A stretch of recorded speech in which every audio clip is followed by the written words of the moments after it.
What's going on, Drinking Buddies? Brand new podcast coming right at you, but you know what we got to do first. We got to do those things that generate a little revenue for the show. First and foremost, we are brought to you by the Patreon at patreon.com/Matt Slayer. Did you know you can support this show for as little as $3 a month? Less than the cost of a beer, for a little bit more, just a touch more. Get some bonus content, get the video versions early and uncensored. The video version on this week's episode definitely was censored for YouTube.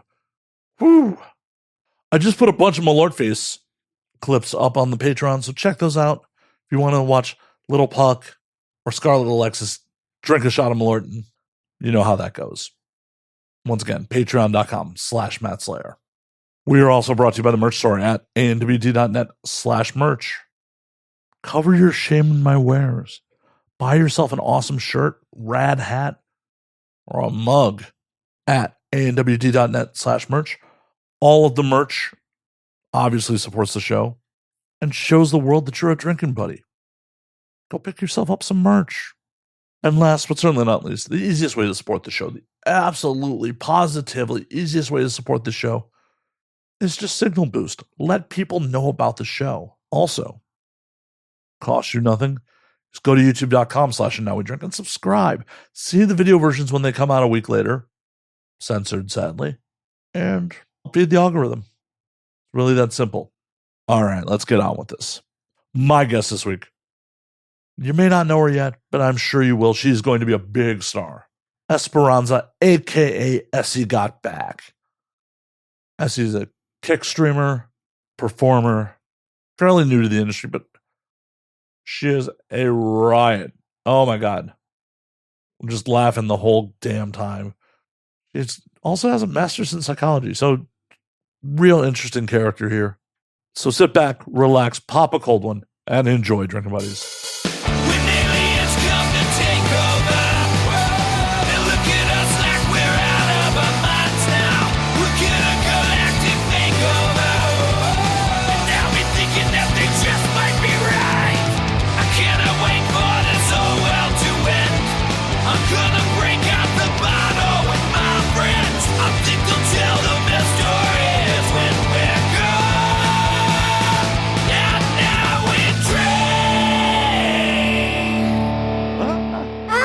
We're here, Essie. We're here, Maddie. We're doing the thing. We're doing the thing.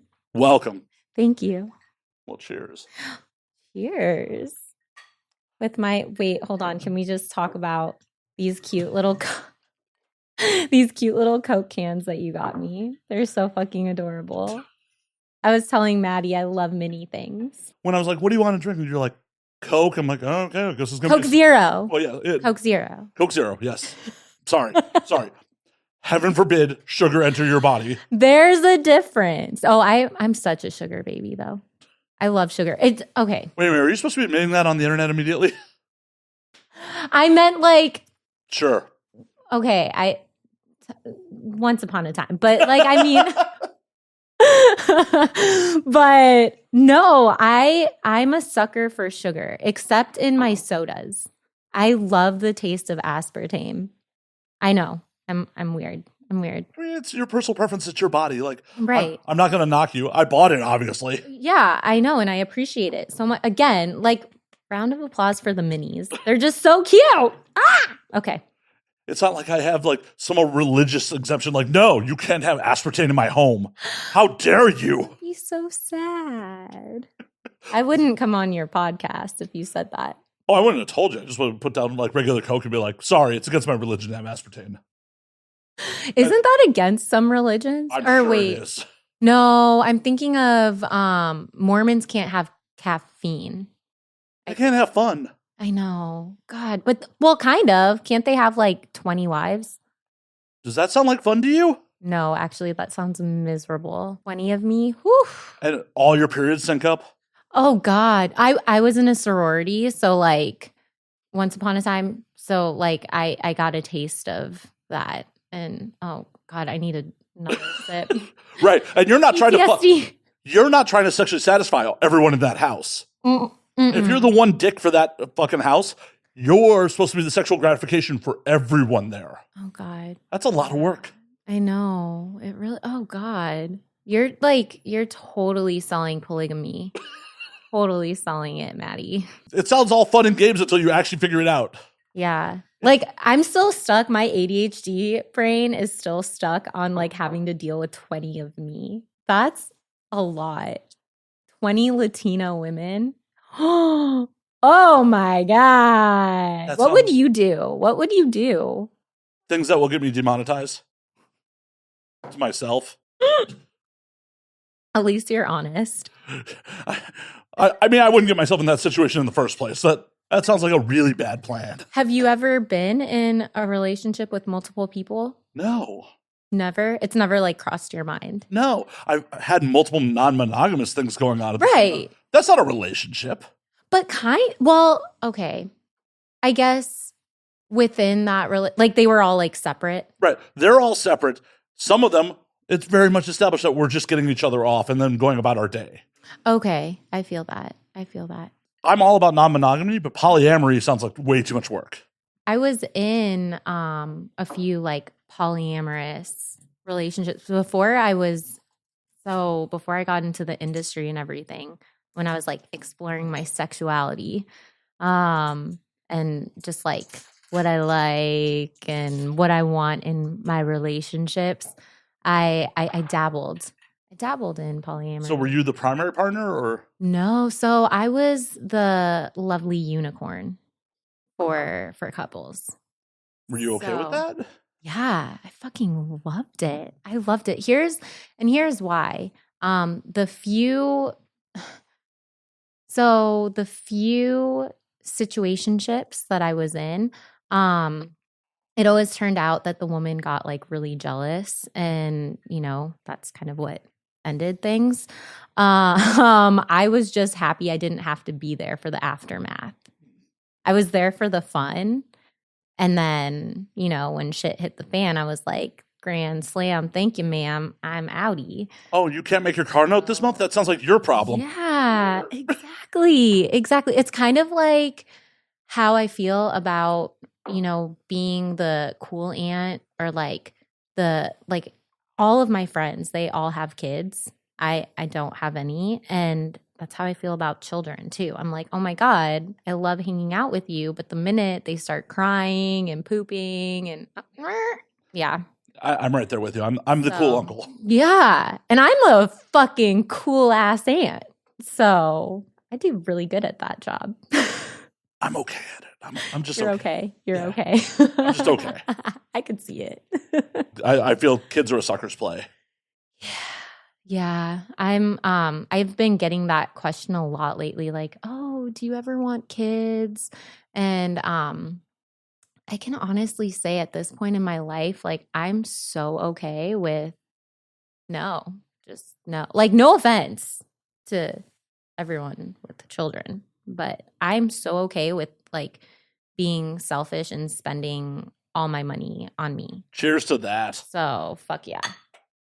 Like, what's the point of making all this pussy money if I can't spend it on me? Right? Whatever. So many people have kids for the wrong fucking reasons too, so. Yeah. And that's a whole other thing. Oh my God. And it's one of those things where like, if you've really self-examined and you really like have a solid partner and really thought about it, go have fucking kids. Yeah. But if you're just like, oh, well, we hooked up once and well, now we're together forever because someone's pull-out game was trash. We're stuck. Wait, hold on, Maddie. How old are you? 43. 43? Yeah, I'm an old man. Damn. It's okay. I'm old too. Old for the industry, not real life. Oh, whoa. I love that you just said old for the industry. You were supposed to say, no, you're not old, Essie. Fuck you. I am old for the industry, though. Well, yeah, you're not 19. Oh my gosh. Like, if you ever want to feel old, start porn as a 31-year-old. Like, what the fuck? I've been in so long, like, it was funny when I used to play people's father, and now it's like, oh no, I literally have been sexually active longer than you've been alive. Right? Like, I legitimately could have fathered you. Oh shit. Oh my gosh. Fucking weird. Oh my gosh. And like, it's kind of bizarre. I'm in this weird spot where I could be in that MILF category, but I've got like the Latina looks, right? So like I clearly don't look like a teenager, but I'm not quite the milfy look yet. And so when I do have to do those MILF scenes, it's like it's a lot. Like these guys look like boys. Like, oh God, someone's playing my stepson. Like, yeah, and oh my gosh, and I don't know if I don't even mean this like I don't even know. Like, I'll just say my first experience with it, it was really cringe. It like I worked with teens for a while, and so having to like tell myself, okay, Essie, this isn't actually a teenage guy. Like, he's actually 25 years old. He just looks like he's 18. Like, it was an interesting first. It's acting. Yeah, exactly. It's just fucking acting. But yeah, sometimes the setups are pretty fucking cringy. Or the the situations that they put, like the when it gets like a little too incestuous. I believe is the proper. I'm not an expert on incest. Me neither, but like that's a good thing. Yes, definitely. But yeah, one of the scenes that I had to do, it was like an adoption type of thing. It was like my stepdaughter, but like adopted stepdaughter with her adopted dad. Like, I don't even know. Honestly, I don't even know how they come up with this shit. Well, depending on who you're shooting for, they're taking keywords from the fucking algorithm. Like, if it's a Mind Geek scene. Okay. That's the thing that people don't seem to realize. Yeah. About the hub and browsers and all that shit. They have all your search data for everyone. Oh. So they're basing scenes purely off of people's search data. Oh, which is genius. But also, what the fuck is wrong with people's minds? Because, like, what? Yeah, I don't know. Yeah. But it's fun, regardless. Well, I'm glad you're having fun with it. At least I'm having fun. Exactly, making that money. Yes, I am. And like it's a lot better than what I was doing before, because I was making, as a therapist. Oh. Yeah. Were you mental or physical? Mental. I was in the mental health field. I have my master's degree. Oh shit. Fun fact. Yes. But you didn't go far enough to be able to prescribe fun drugs. I know. I didn't get my PhD. God damn it. I mean, you still can. Here's the thing. It's such a waste of money. Like, I could go down a rabbit hole of what a waste college is, unless you're going to be like a lawyer or a doctor. Like, don't fucking do it. Don't do it, kids. Don't go to school. It's a waste of money. Go into porn instead. I don't wholly disagree with you, as I never went to a day of college in my life. Yeah. Not one. That's one of the smartest decisions you probably made. I had the advantage of working in IT while I was still in high school. So I'm like, I'm going to be a computer nerd. I'm going to, work in IT. And then the .com bubble burst. And it's just like, the weird fucking string of jobs I've had since is like. Yeah. Well, I've had a weird string of jobs too. So I was a therapist for a nonprofit that helped victims of sex trafficking and sexual exploitation. So like really heavy. Yeah, heavy shit. That's a giant bummer. Yeah. And then like I was like doing like crisis intervention therapy, like at a day shelter. I was living my like Saint Teresa life. So is this porn experiment like just all you doing your PhD thesis? Like, no. No. So Please, I need eye contact. I need you to actually confirm that this is not just one. No, I promise you, I'm doing porn because I love to get fucked. And I make money doing it. It doesn't mean that you can't make money, writing your thesis. Like, that's true. You're like, I've been embedded in porn for 5 years. And this is what I learned. Here's the thing. There's not a cap with porn. Well, I mean, maybe there is, but like with being, a sex therapist, for example, there's going to be a certain cap with like how much you can make. And Not if you're committing medical billing fraud. Oh my God, you're so right. Why can't I think like that? Well, I mean, feel free to run with it. I'm not going to go commit medical billing fraud. Feel free to. Oh my God, erase this. No, I'm just kidding. You're like, nothing's off limits. Oh, wait a minute. Edit. No. That needs to go. No, like during that time, because like, I mean, no one tells you how much you change in your 20s. And I was like in my mid 20s when I was doing all of this shit. I call it this shit. This really powerful work. It's very necessary work. Yeah, but like in this time, well, actually this kind of like goes into full circle too, because during this time that I was working as a therapist, we did a lot of like harm reduction. So a lot of people like automatically assume people that are in the adult entertainment industry or that are escorts, prostitutes, working at a strip club, that they didn't choose to be there. That's like the, stigma behind it. And so what we realized at this nonprofit is like, hey, a lot of these men and women do choose to do this because ka-ching, and why not? And so we're like, you'd also be, I don't know if you'd be surprised to know this, a lot of people who work in this industry don't really know about like safety and know about their own bodies. So we would help like teach women anatomy and like, okay, what do you do to stay safe? And while I had to like teach these group courses, I was learning for myself too, because I grew up super sheltered in like one of those conservative Christian homes. Look at me now, Mom. And I started like exploring things for myself. And and this is what gets really exciting. So this is when I really started watching porn. And the site that I would always watch was Bellesa. You know what Bellesa is? I've heard of it. I'm not familiar with the content off the top of my head. Yeah, so it's like porn for women, like made by like it's a woman run site. And I actually just got to shoot for Jackie, who is the owner of Bellesa, last week. That's awesome. So I was like, oh my gosh, this is what opened my sexual, I don't even know, my sexual desires, and now I'm on the other side of it.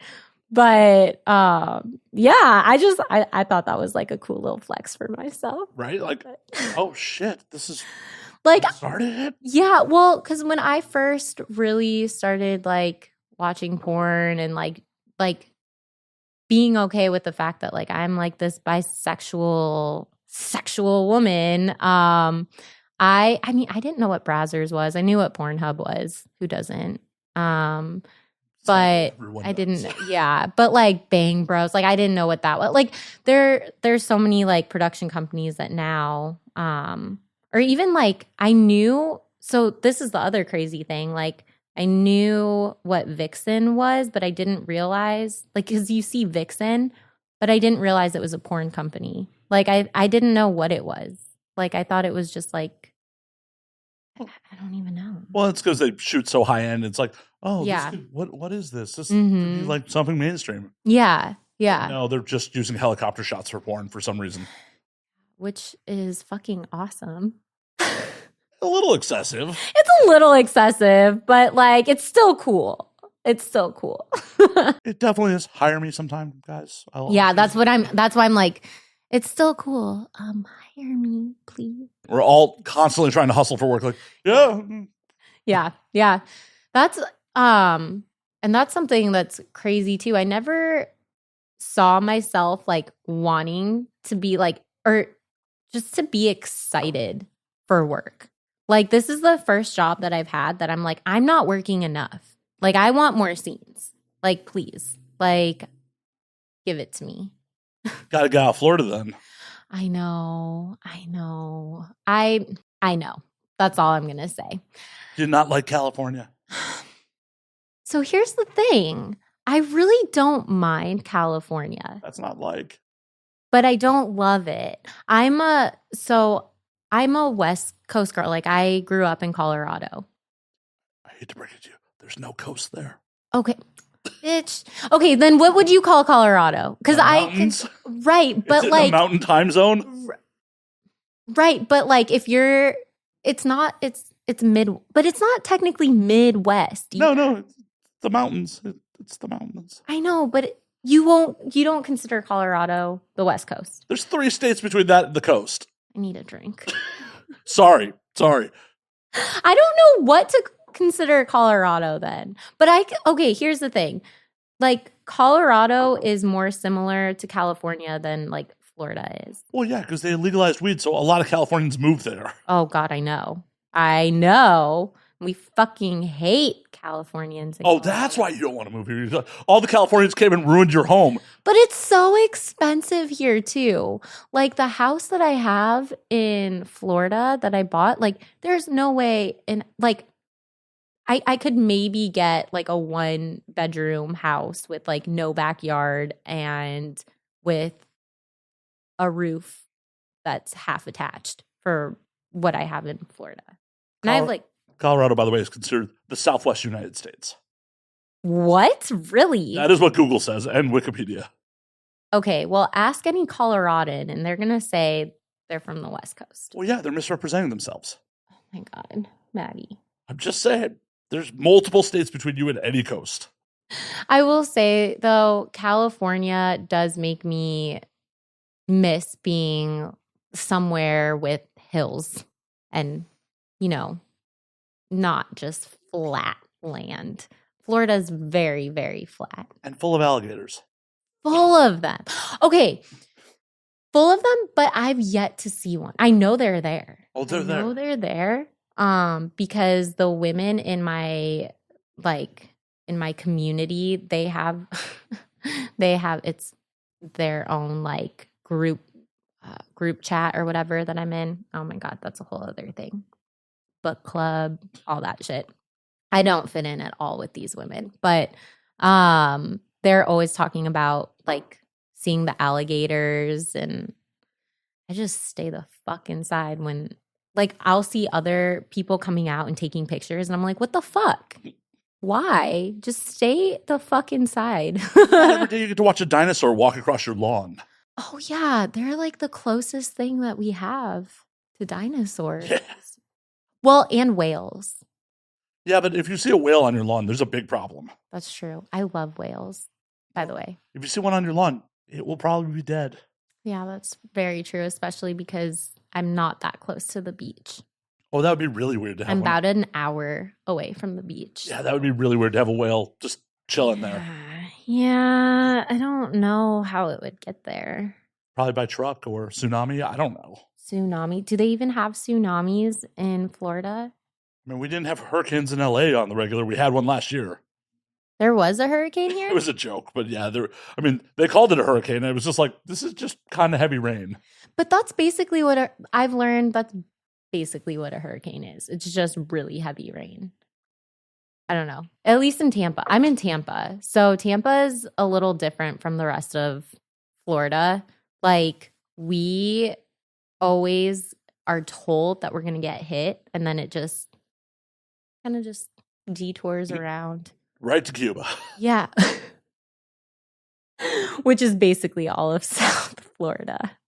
South Florida is Cuba. Let's be real. Oh, when I was working down there, I once had a coworker tell me, like, yo, man, this is just Cuba. You guys just forgot to take the flag. Yes, it really is.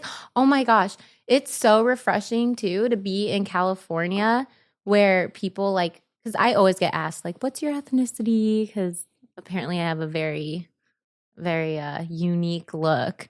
But like, people here will actually guess that I'm Mexican, but they just assume right away that I'm Cuban in Florida. Which like, if you're brown, you're Cuban. Well, that's wild because Southern Florida is like the clearinghouse for all of South America. Yeah. Yeah.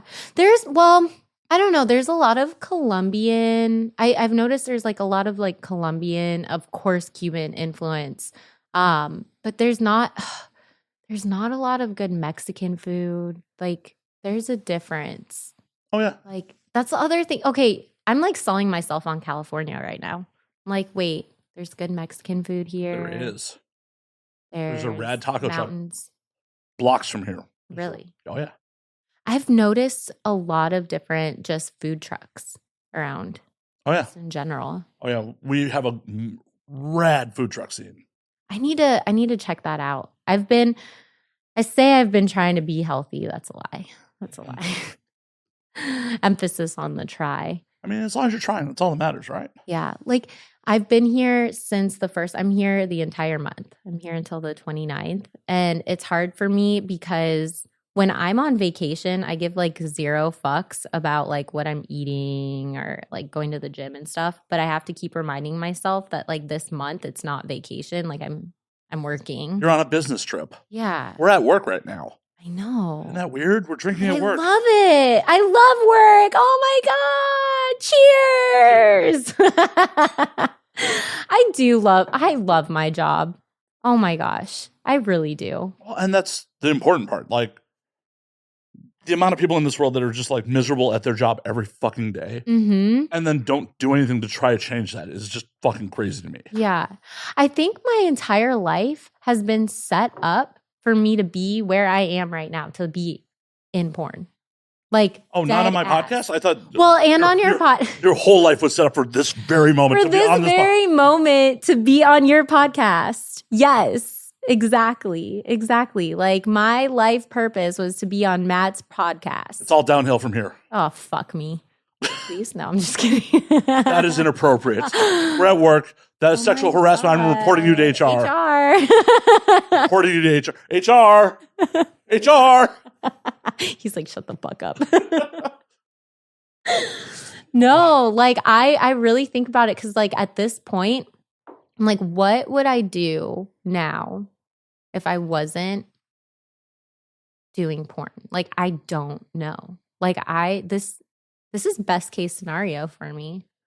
Like I used to joke around in grad school. Like I used to just be like, fuck it. I'll be a stripper, or fuck this shit. I'm just going to go into porn. And now I'm like, wait, this is actually kind of hard though. Oh yeah. No, it's real fucking work. It is. It is. I tell people in the comment section all the fucking time. It's like, just because you play basketball with your boys doesn't mean you can play in the NBA. Yes. Well, and that's the crazy thing about like, and not to be like hating on OnlyFans because I started on OnlyFans, but I feel like OF has kind of made everyone think that like what you're saying, like playing basketball with the boys, OnlyFans is playing basketball with the boys. Like every single woman and her mom thinks she can be a porn star. And it's hard, like getting the work and then like actually being able to like make it through a scene. Like I don't think people realize like everything it entails. Oh, they don't. They 100% don't. And like the fact that the like average creator doesn't make that much money. Like yes, preach. So I'm going to ask you, tell me if this is not my fucking business. What is the worst month you've ever had on OF money wise? Worst month? Yeah. Around Christmas time, but like, New Year's. Oh, like what was I making? Yeah. Like oh my God. I think I made and I'm not even gonna lie about this. I'll be transparent. I think I made like $3,000. Okay, but still, that's very much the exception, not the rule. Yeah. Like that is very much because the average creator makes like $160 a month. Like if you do the whole bell curve of the 2.1 million people that have creator accounts. Yeah.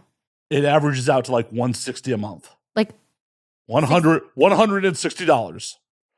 $160. Yeah. Oh, then I'm doing better than I thought. Yeah. You're still doing very well. Wow. And it's so crazy. And I think that that's something people need to be just more honest about. I think a lot of girls are like so gung-ho about like, oh my God. And they love to lie about being like, I'm 0.001. It's like, nah, bitch, you're not. Like, not everyone can be 0.0001%. But, and like, again, it is what it is. But like I do well. And I'm not going to take away from that, but it's because of how much work I put into it. For sure. And also, in the grand scheme of things, any reasonable, like, normie job, you could make $3,000 in a month. and not have all the social stigma that comes with the shit. Yes. All the bullshit that comes with it. Mm-hmm. Like, and it's one of those things where like, this will be like with you forever, for better or for worse. Like, if you decide to get back into your professional field at some point, it's a very good chance. Oh, it won't happen. Well, I'm not. I'm not saying you should leave and go. But no, not at all. But not even that. I was saying like it won't happen because like I feel like it just couldn't happen. Like for a lot of different reasons. I don't even think they would give me my license. Well, exactly, and you've taken that choice and taken that risk on yourself. Yeah. Knowing full well that like, hey, I'm closing the door on what I spent years studying. Or, no, and 3,000 is definitely a good month, but it's not like, oh my God, that's life-changing money. Yeah. And I'm still so little, Maddie, in the grand scheme of things. Like, so I am a nobody.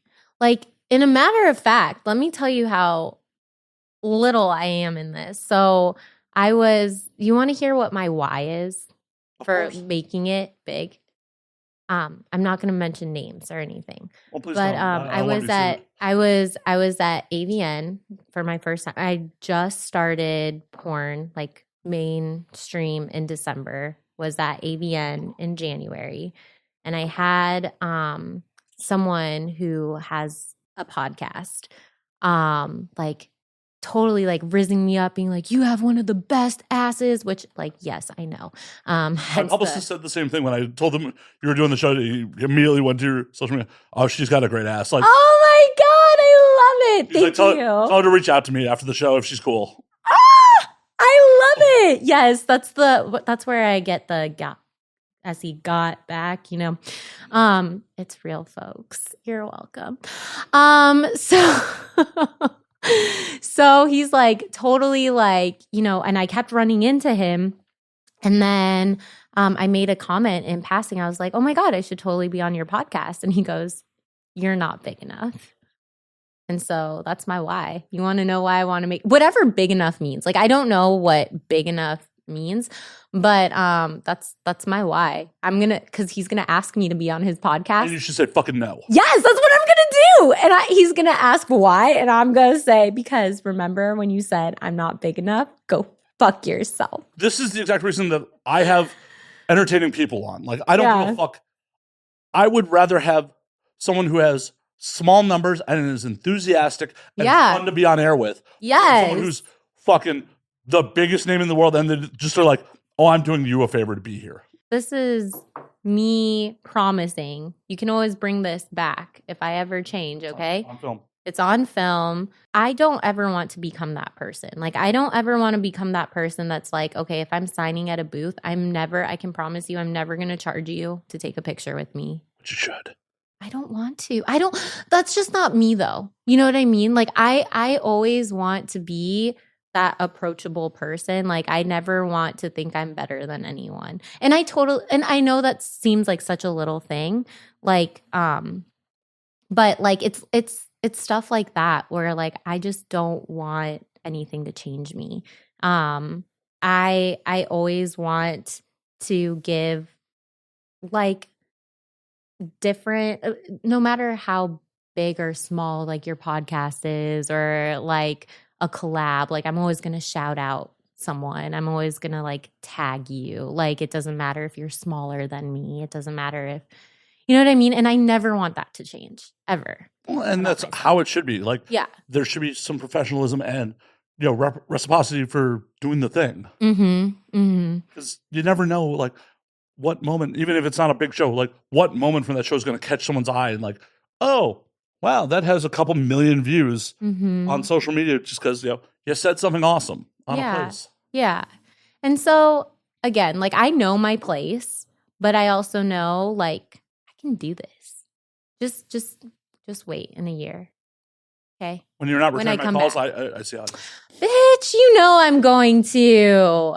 Maddie, there's so much show. There's so much show left. You're like, I say that now, like 45 minutes from now, like, Liz, why did you fucking talk me into doing this fucking show? No, this motherfucker said I was old, like, in the first 5 minutes. No, such a piece of shit. I'm so happy that she did, and it gives, like, I don't know, you're good people, I can tell. You're just good people. Stop saying that. You're going to ruin my rep. Oh, sorry. You're such a piece of shit. Thank you. You're welcome. Hold on. I have to open another one of these little. I got to clean that up in post. Oh, no. Maddie is, wait, the piece of shit part or the nice part? Time will tell. I was trying to see like what I should say next because he really is a sweetheart. It's unscripted. I'm not telling you your lines. Sweetheart. That part also was very wild. Lie to you. Wild to me at times where like I get people in the comment section like, I can't believe I'm like, it's unscripted, dude. Like, what do you want me to force people to tell you? People are always gonna have opinions. What's that saying? Like opinions are like assholes. Everybody's got them and they all stink. It's pretty accurate.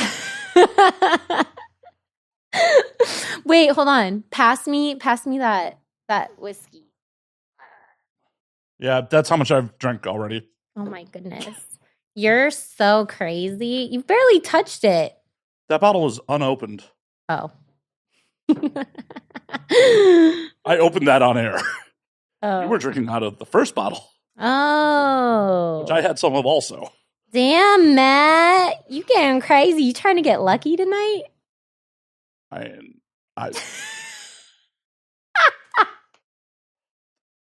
That is inappropriate. Speechless. That is inappropriate. Oh my God. That is inappropriate. I will save myself and be like, I don't have a current test. There we go. Not have a current test. Oh my gosh. Did I just make you blush? No. Yes, I did. No, that's alcohol. Shut up. Come on. A couple years back, established a rule like I don't hook up with people on show nights anymore. It's happened. It's fucking happened. I love the anymore. Oh, yeah. No. Why? What happened? Oh, well. What was like the breaking point? Well, the breaking point was a civilian friend of mine being like, dude, it's kind of like not a good look. And I'm like, and I never even thought about it. He's like, the power dynamic. I'm like, oh, there's a power dynamic here? Oh, I never even thought about it. Like, I just thought like I hit it off with people and like sometimes shit happens. Yeah. And then he's like, but you're helping them promote their career. And like, I'm like, oh, yeah, that is. Yeah. So like the rule of thumb is now it's like, oh, if we hit it off, like we will hang out at a different time. Like it could be 24 hours later. Right. I'll put out. But now that you're saying that, like, I just really want to suck your cock. It's nice to want things. Yeah. Mm-hmm. So about my career. That will only hurt it. That will only hurt it. No one. That's not bragging rights on set. Like I would have did it. Now we drink. I sucked Matt's cock. Like, you're like, you what? You didn't have to do that. He was going to promote you either fucking way. That will not help. Oh my God. Oh my God. People are going to be like, this bitch. Just get a mouthful of something that tastes like whiskey. I promise you, it will not help your career. I'm happy to promote you. Wait, hold on. Did you just say like your dick tastes like whiskey? No, the semen. Oh, really? I don't know. I've never tasted it. You've never tasted your own semen? No. Really? I think most guys have not tasted their own semen. Okay, want to know something that I love to do at the end of... dudes? Wait, hold on. I feel stupid. What does snowball dudes mean? Taking a load in your mouth and then kissing it back into their mouth. Not necessarily, but like kind of. Kind of? Like, okay, so like so my thing is I love facials. Like I love facials. It's like a job well done, like good job. I love them. My favorite thing to do is to distract them so much and like have them kiss me right after. Like it's a win for me. I've never been that distracted in my life. Oh, it's happened a few times. Like where they were like, not to me. So like, is it, I don't think it's called digmatized. Like the woman would be digmatized. What's the equivalent? Like when a man is like so like hypnotized by like how great the sex was. I don't know. Mostly after I come, I have post-nut clarity, and I'm like post-nut well, or like pussyfied. I mean, that could be a thing, but like the minute I came, I'd be like, "Oh, hey, let me get you a towel." Well, that's because you haven't had my pussy. I have not. So, on record, I have not. He has not yet. No, I'm just kidding. I'm kidding. I need to stop with that. But God, you do sound like Liz. Liz is like on Twitter, like I literally responded to one of her tweets like, this should probably be a DM slide, girl. Like, this shouldn't be made timeline. Wait, but I have to give it, okay, I have to give it to Liz. She is such a girl's girl, and I fucking love it. Oh, no, this is great. And I fully told her, like, I would happily fuck her off camera. I just don't perform. Yeah. No. Like, I would too. I plan on it. Well, but you should. Yeah, she's amazing. But, like, she's one of those people that, like, you want in your corner. She's such, like, a hype girl. Like, on Twitter, like, I'll post something, and sometimes I'll be like, should I have posted that? And one of the first people that comments is Liz, and she'll be like, you're so sexy. I'm like, fuck. Yes, I love you. Thank you. It's weird. She does that to me too. And I'm like, that wasn't a sexual post. Damn it. That just ruined it. I thought it was just me. No, because she's a good person. And She is. For the audience, we're talking about Liz Schuyler. Like, Liz Schuyler, she's amazing. I 100% in front of Twitter, her husband, I said, I'll happily fuck you, just not on camera. Like, yeah, she's amazing. Wait, how did we get to this? Oh, just you sounded like Liz just throwing it at me. I love that. I love that I sound like her. Because she is constantly just like, hey, big sex. I'm like, girl, I'm not a performer. I'm not going to fuck you on camera.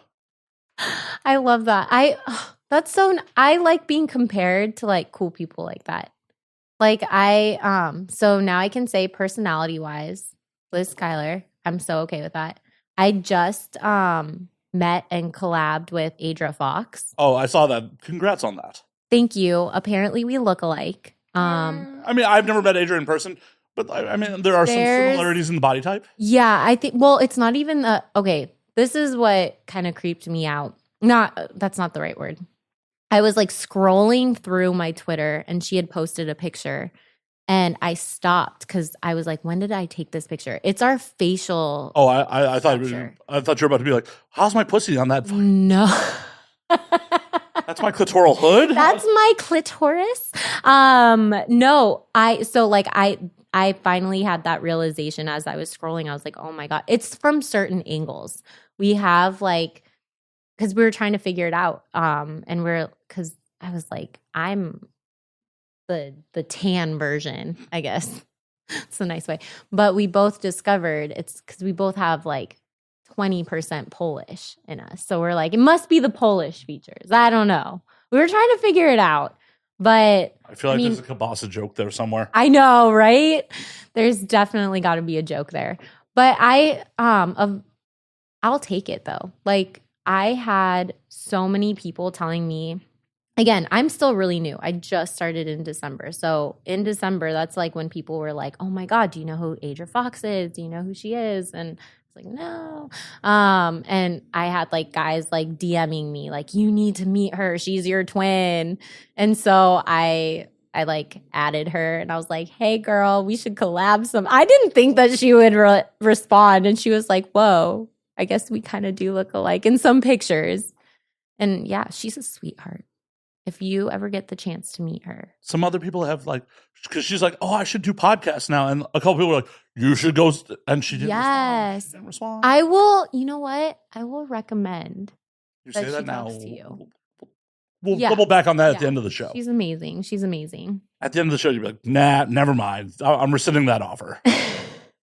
I mean, so far, so good. I'm enjoying this. Well, I'm glad one of us is. No, I'm fucking with you. Wow. I'm so fucking with you. I'm so fucking wow. with you. I'm so fucking with you. Wow, I knew it. So fucking with you. I'm having a good time. Don't. Backtracking. Okay. Yep. I couldn't stop myself from making them. I love it, though. I love that you can give me shit. Oh, yeah. That's actually the true indicator when I'm actually comfortable with someone. Same. And when I can, like, receive it, too. Oh, yeah. And like understand it. I like to say like I am bilingual. I speak English and sarcasm. So those are signs of intelligence. Well, sarcasm is English. Yeah, I know. Mm-hmm. But I did read something about that like the more sarcastic or witty you are, it means that like you're able to like tap into like a certain, I don't know. Maybe I'm making that shit up. I'm not. You're not. But I also don't want to confirm it because I don't want my audience to think that I am actually reasonably intelligent. Yeah, you are. No, you can't tell. Oh, okay. You got to like make it seem. I gotta be relatable. Oh my God, you're such a douche. It's really hard pretending that I'm like normal. Yikes. See, this is why I just, I do this. I gotta pretend like, I'm one of them. Yeah, I got a neck beard. Me too. I just shaved it off though. Why would you do that? I know. I should have kept it. So much more marketable. Right? A woman with a beard? Okay. How many people on the hub are women with beards? That's very true. Well, that yes, I will.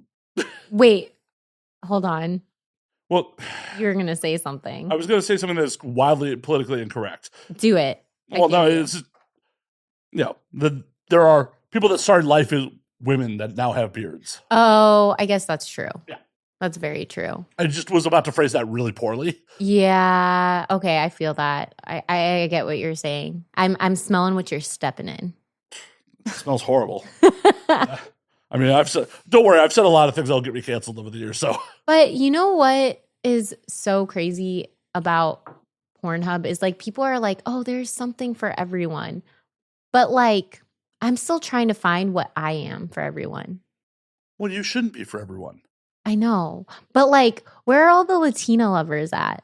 Oh, they exist. I know. They definitely But like, exist. where are they? Because like, come find me. Hi. Oh, some of the biggest names in the industry have been Latinas over the years. I know. I'm trying to make it a comeback. I'm trying to be like. I don't think it ever went away. I think that it was like in 2019 or something. I remember reading like Latina. I mean, there have been years. It comes in waves, and yeah, you can fact check me. Oh, I am. Perfect. Like I don't know if it was 2019. It was like one of the top searched Pornhub categories. Like, what year was that? Or years? I'm looking. Look. I know. I'm giving you like a really serious look right now. I'm like type faster, motherfucker. Faster. It better say 2024. Let's look at the 2022 year in review on Pornhub Insights. Okay, let's look at that. Demographics. Is that what people are looking for, or what? Oh no, that's visitor demographics. Oh, a lot of women from the Philippines visiting Pornhub, apparently. Really? Yep. Proportion of female visitors, 53% from the Philippines. Really? Yep. Filipina women. Well, that's like redundant. Top searches and porn stars. There we go. I clicked on the wrong thing. Okay. Give me the fucking thing, hub. We got dead air to fill. Oh my God. No, but like a trending category. Are you trying to raise, your fellow Latina performers? Or? Fuck yeah. I think in a lot of, so just in general, like if you look at the demographics, just in the United States, for example, we are so underrepresented. However, we make up a majority of the population in the United States. I don't know. Fact check me. No, don't we? I mean, you will, and you definitely. Well, we're going to. We're on the way to it. I mean, sorry. Statistically, I meant fact check me, like in terms of like growth. Yeah, growth. Well, like because Latinos generally have large families. Yeah, I know. That's why everyone keeps asking me when I'm going to have kids, because it's a shocker that I'm 31 and barren. I mean. Is something wrong with you? I mean, I thought the old saying was like, if you look at a Latino woman too hard, she gets pregnant. Yeah, for real. Honestly, I'm surprised too. No scares? What's that? No scares in the course of your life? Oh God, I've had a few scares. I'm not gonna lie, a few scares, but like, it's a miracle that I'm here and barren still. So, a miracle, or I don't know. Or intentionally. Depends who you ask. I don't know. I count it as a miracle. Well, and it's your life. That's the important part. Yeah, exactly. Hold on. I feel like you found it. I'm still typing. I was distracted by like your by my beauty. Oh. Your barren vagina, but by my or barren uterus. It's not a barren. Yeah, I don't know what the state of your bush is. So, like, I guess it's your barren uterus. My bush is non-existent. So it is a barren vagina as well. Yes. Hold on. Are you a bush guy? No. So I had an interesting conversation literally like 2 days ago. I stream on Kick and I was asking everyone in my chat if they prefer a bush or like clean. And the consensus was clean shaven. Like which I thought was yeah. No, I don't know very many people who like, and hey, to each their own. no, for But each their own. But like, nah, like, I don't want to feel like a bristle down there. same. Or like if I'm going down on a woman, like I don't want to worry about getting like hair stuck in my teeth or like my mouth. I don't know why I said teeth. Back of the throat. Yeah. Ooh, like, no. So by 2050, the share of U.S. population that is white and not Hispanic will be under 50% for the first time. Currently, 58.9% of the U.S. residents are white and not Hispanic. By 2050, Hispanic residents will account for a quarter of the U.S. population. Which is insane. That's huge. Yeah. That's huge. And like, even in the news or like even just in general, like when do you ever hear about like, yay, Latino rights? Or like, yeah, I don't know. Like, and even in this industry, like I feel like there's just it's just like underrepresented. Well, that's a bummer. Yeah. I'm trying to make it a thing though. You should make it a thing. I want to. In the grand scheme of things, I honestly think everyone should bang everyone, so everyone's just kind of gray. Oh, fuck yeah. Like, but yeah. Because so much stupid tribalism happens from, oh, I'm this, I identify as this. Like, no, if everyone just bangs everyone and pumps out just, children just indiscriminately, like, we're all Americans at this point. Because, like, that's honestly the silliest part about America is, like, yeah, people being like, I'm Irish. Like, oh, when did your parents get here? Oh, they were born here. Oh, when did your grandparents get here? They were born here. That's my favorite question. And I love that when people are like, what are you? Or where are you from? I'm like, I'm from America. I'm American. Like, I get that question all the time on my streams. Like, the first thing people in chat will ask me, they're like, where are you from? I'm like, my mom, if we want to get technical, my dad too. I mean, your deep Guadalajara accent, after all. Wait, hold on. How did you know my family's from Guadalajara? That actually was just a random guess in the dark. Oh my gosh. I thought you were going to say because all the prettiest women are from there, which is true. Facts. Sure. Yep. That literally was just me taking a shot in the dark. No, like my family is actually from Guadalajara. But it's still like, you very much sound American when you speak. It's that's because you're American? I'm American and also no hablo español. Entiendo, más o menos. Poquito español. Poquito. Baño. Biblioteca.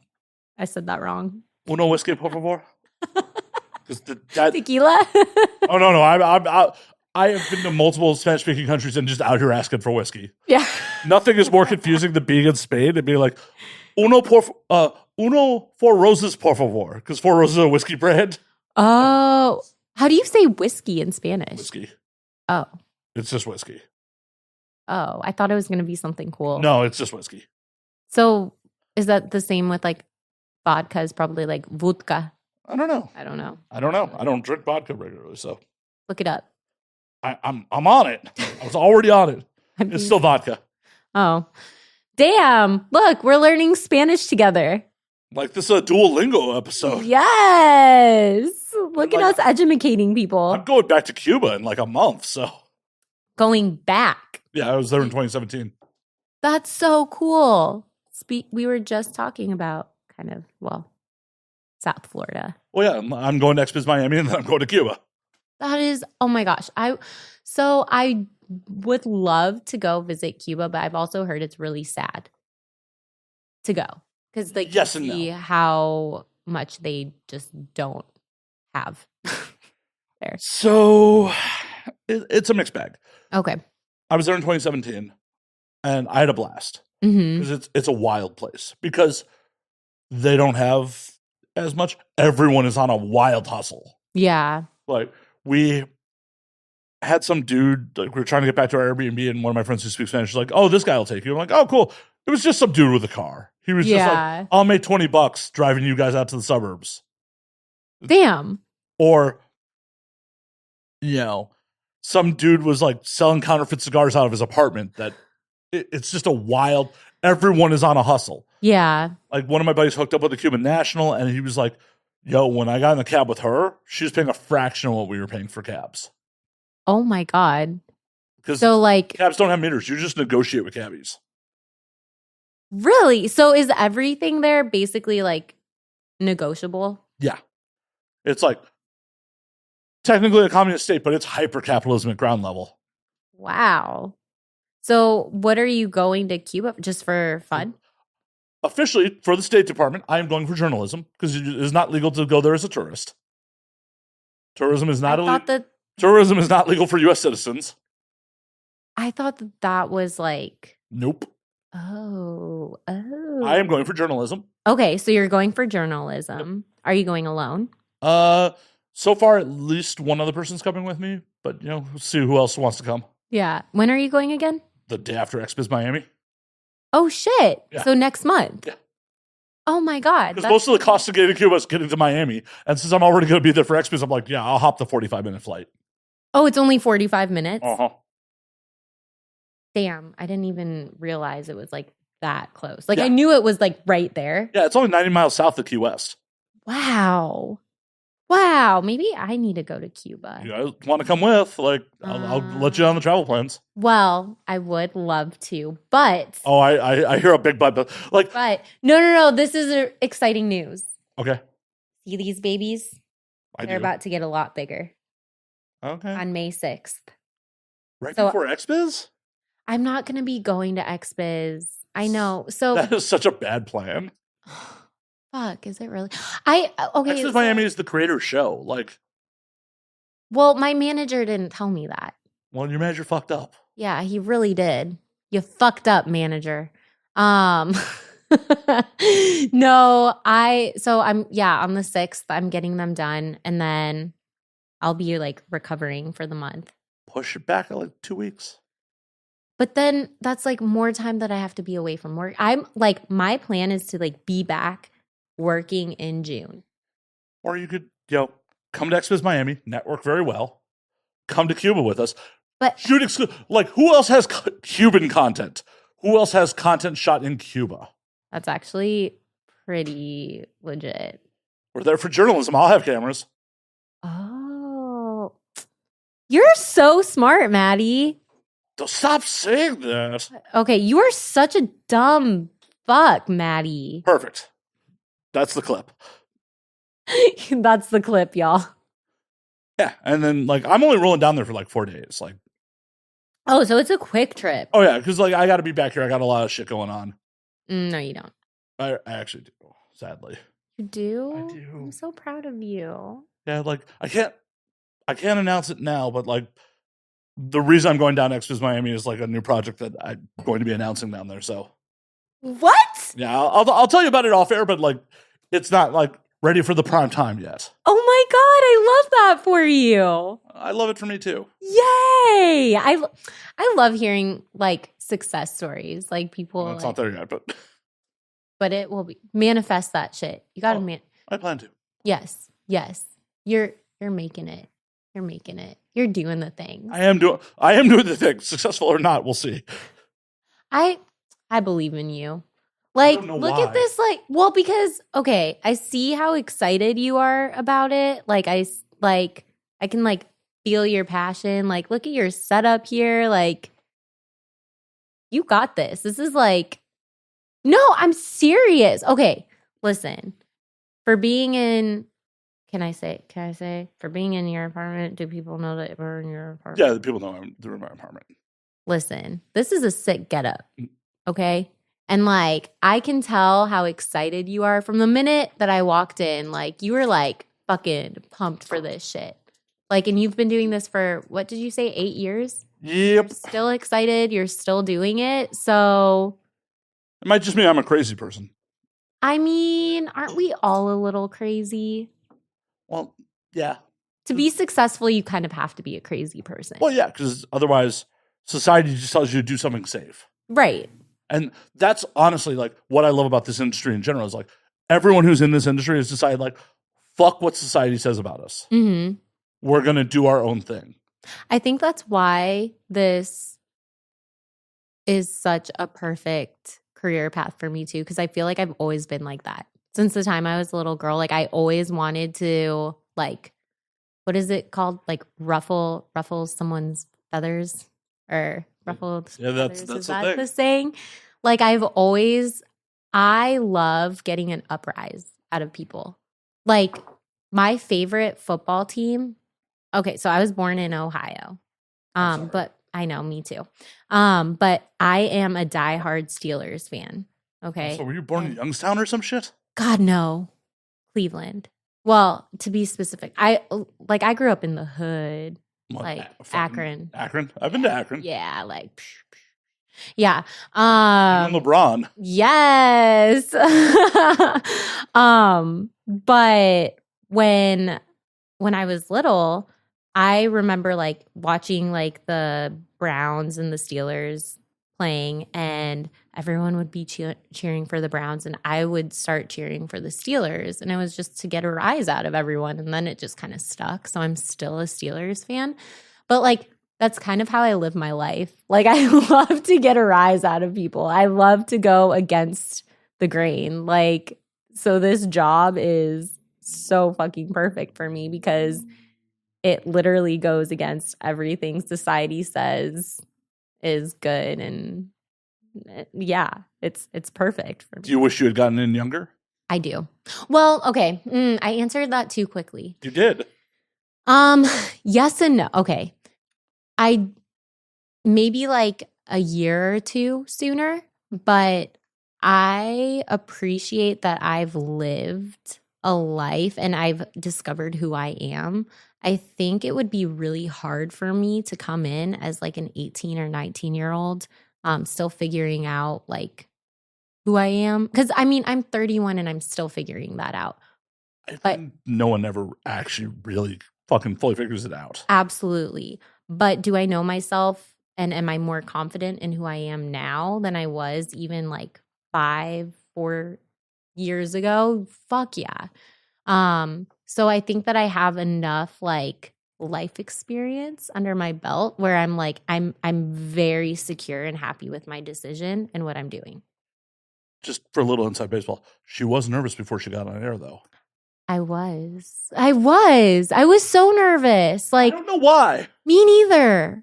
I'm a pretty outgoing person, but I also have like I'm like a walking contradiction. Like I'm really outgoing, but I'm actually an introvert. I know that sounds crazy. Like I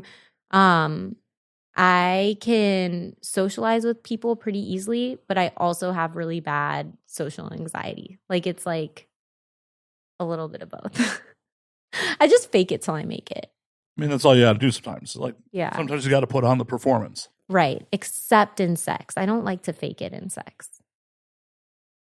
I mean, for real life sex, I agree with you. Yeah. For performative sex, you probably should be performing. Yeah, that's true. But there's always, for me, even when I'm performing, there's still an aspect of it that's very real for me. Like I genuinely enjoy what I do. And so like for, for professional scenes or whatever, of course, there's going to be like cuts and stuff. So you got to fake it till you make it. Like, but I only fake it to the point that like it gets to the point where I'm actually having fun again. Does that make sense? Like so, okay, let's say the director says cut. And then I have to like go back into like doggy or whatever. For the first like few seconds or whatever, I might like fake it. But it's only until that point where I like get my head in the game again and I'm like, and mean it. Does that make sense? I guess. I mean, I've never been a performer, so I will have to take your word for it. When I have sex with people, it's only in real life. Yeah. What? Porn isn't real life? Not at all. And as much as I keep wanting to hammer that home to fucking people, porn is not real life. It's not real life. There's parts of it. There are parts of it. But overall, it's fake. Yeah. Well, it's a performance. Like, yeah. It's like, I say this to people all the time, like, would you learn fucking martial arts from a Jackie Chan movie? Yes. Really? No? Really? You're like, I'm going to learn how to fight by watching fucking Rumble in the Bronx. That's how I learned. Fuck. Note to self, do not let you have my back in the street fight. Yeah, don't do that. Definitely I'm not. I'm rescinding that offer to take you to Cuba. Like, I need someone who will have my back. I probably wouldn't be the best person when it comes to that. No, probably you'd be the person who gets me into fights. Accurate. Yeah, accurate. Has that happened multiple times in your life? No. I'm pretty good when it comes to like being out in public and drinking and stuff like that. If no means no. And I get embarrassed really easily. So I don't want to be like, I love to be the center of attention in the right way. You know how there's people that just love to be the center of attention, period? Oh, yes, painfully, yes. Whether it's negative or positive attention. I'm not like that. Oh. Kidding. I'm kidding. No, you're not. I could see it. Drink. No, I like being center of attention when it's positive, which is why I love, now I'm going all sexual, but that's why I love having threesomes with like 2 men. And that's a new thing that I've discovered, actually. I feel like I've still discovered a lot about myself. Are you doing that in your personal life? Yes. Hell yeah. Oh yeah. I love it. I'm doing it in my personal life. I'm doing it in my professional life. Well, yeah, but who cares what you're getting booked for? Like, right? Do it in real life. Actually, I haven't been booked for an MFM yet. And I'm really sad about it. It's been like collabs, like my OnlyFans collabs. But, I'm so looking forward to getting an MFM scene because I love them. Hey, whatever makes you happy. Because in my past, like in my personal life too, like I, up until like maybe even like a year ago, like I almost felt the need to be more dominant. Like, I don't know what it was. Like, I've never like given myself enough, like, I don't know if grace is the right word, but like permission. I haven't given myself permission to be a little more selfish sexually. Like, I've always felt like the need to like make other people happy before myself. Well, that's a bummer. Yeah, it is.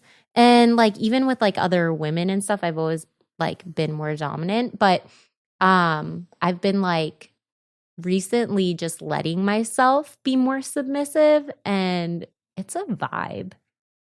Like, whoo, is it a vibe? Like, I love it.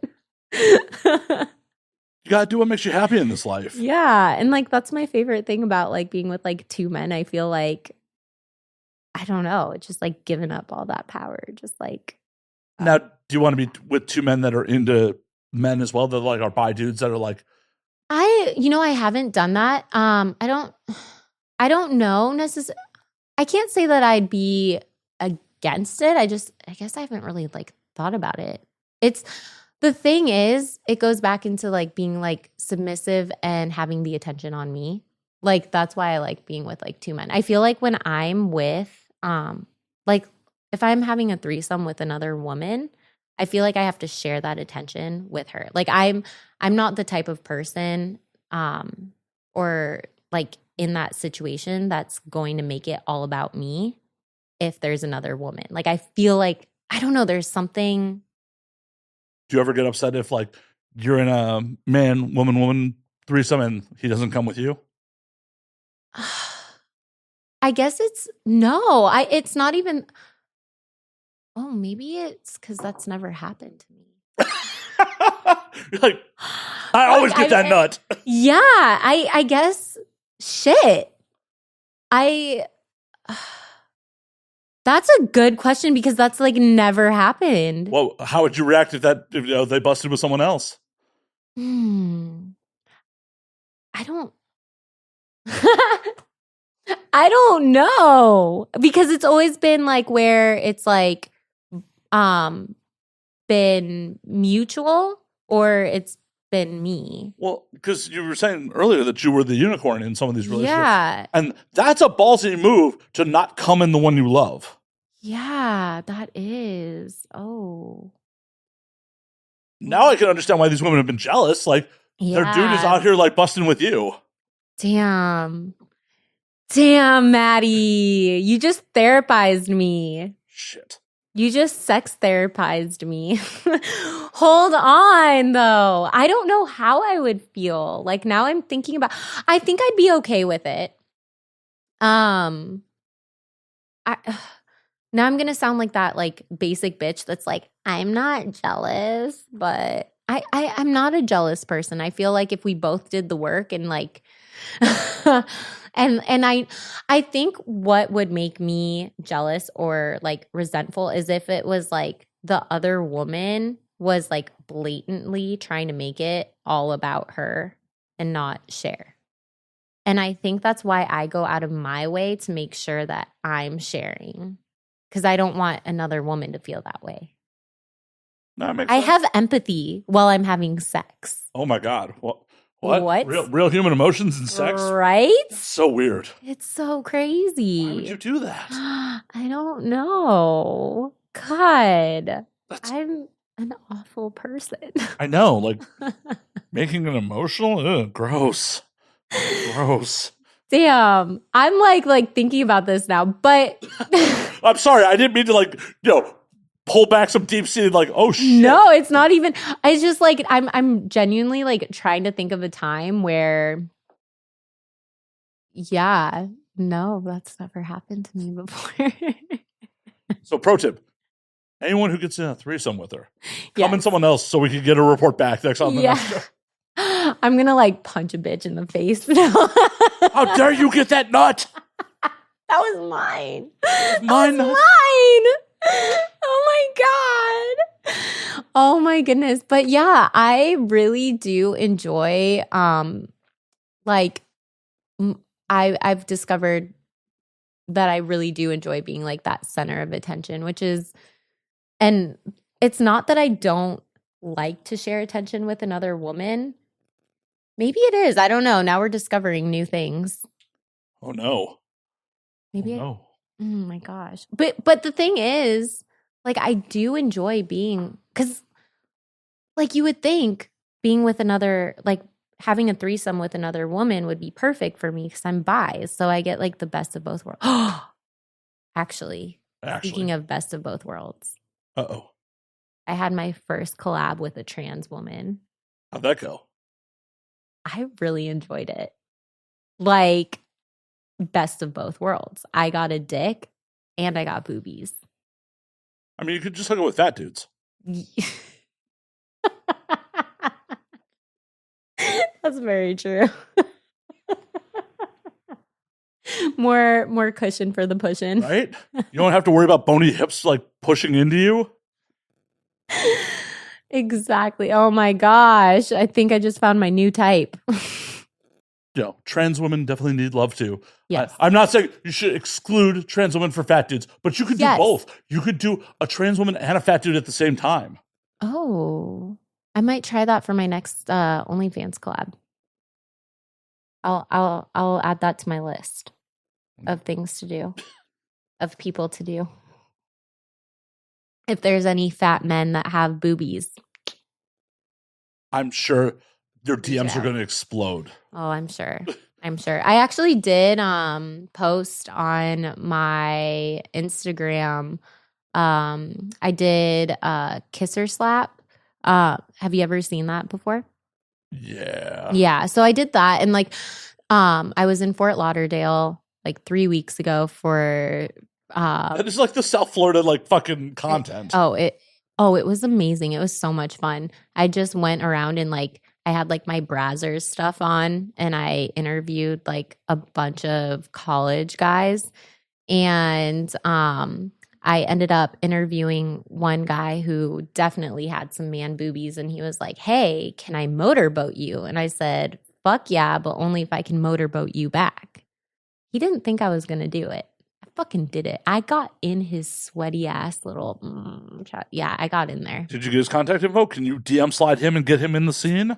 Maybe. He does. You know, he pops into my kick streams now every once in a while. He's like, remember me? You motorboated me. You should be like, yo, I will bang you. You just have to do it with a trans woman. Like, Perfect. I know who to hit up now. Right? I'll let you know when I like, because like you're checking all the boxes there. It's like you got a black man, a trans woman. Oh my God. Totally. I'm like totally diverse in that way. Right? Like that is the whole diversity quotient. That Latina, black, like it'll be Latina, BBC, trans. I feel like we're missing something else. We would need something else in there.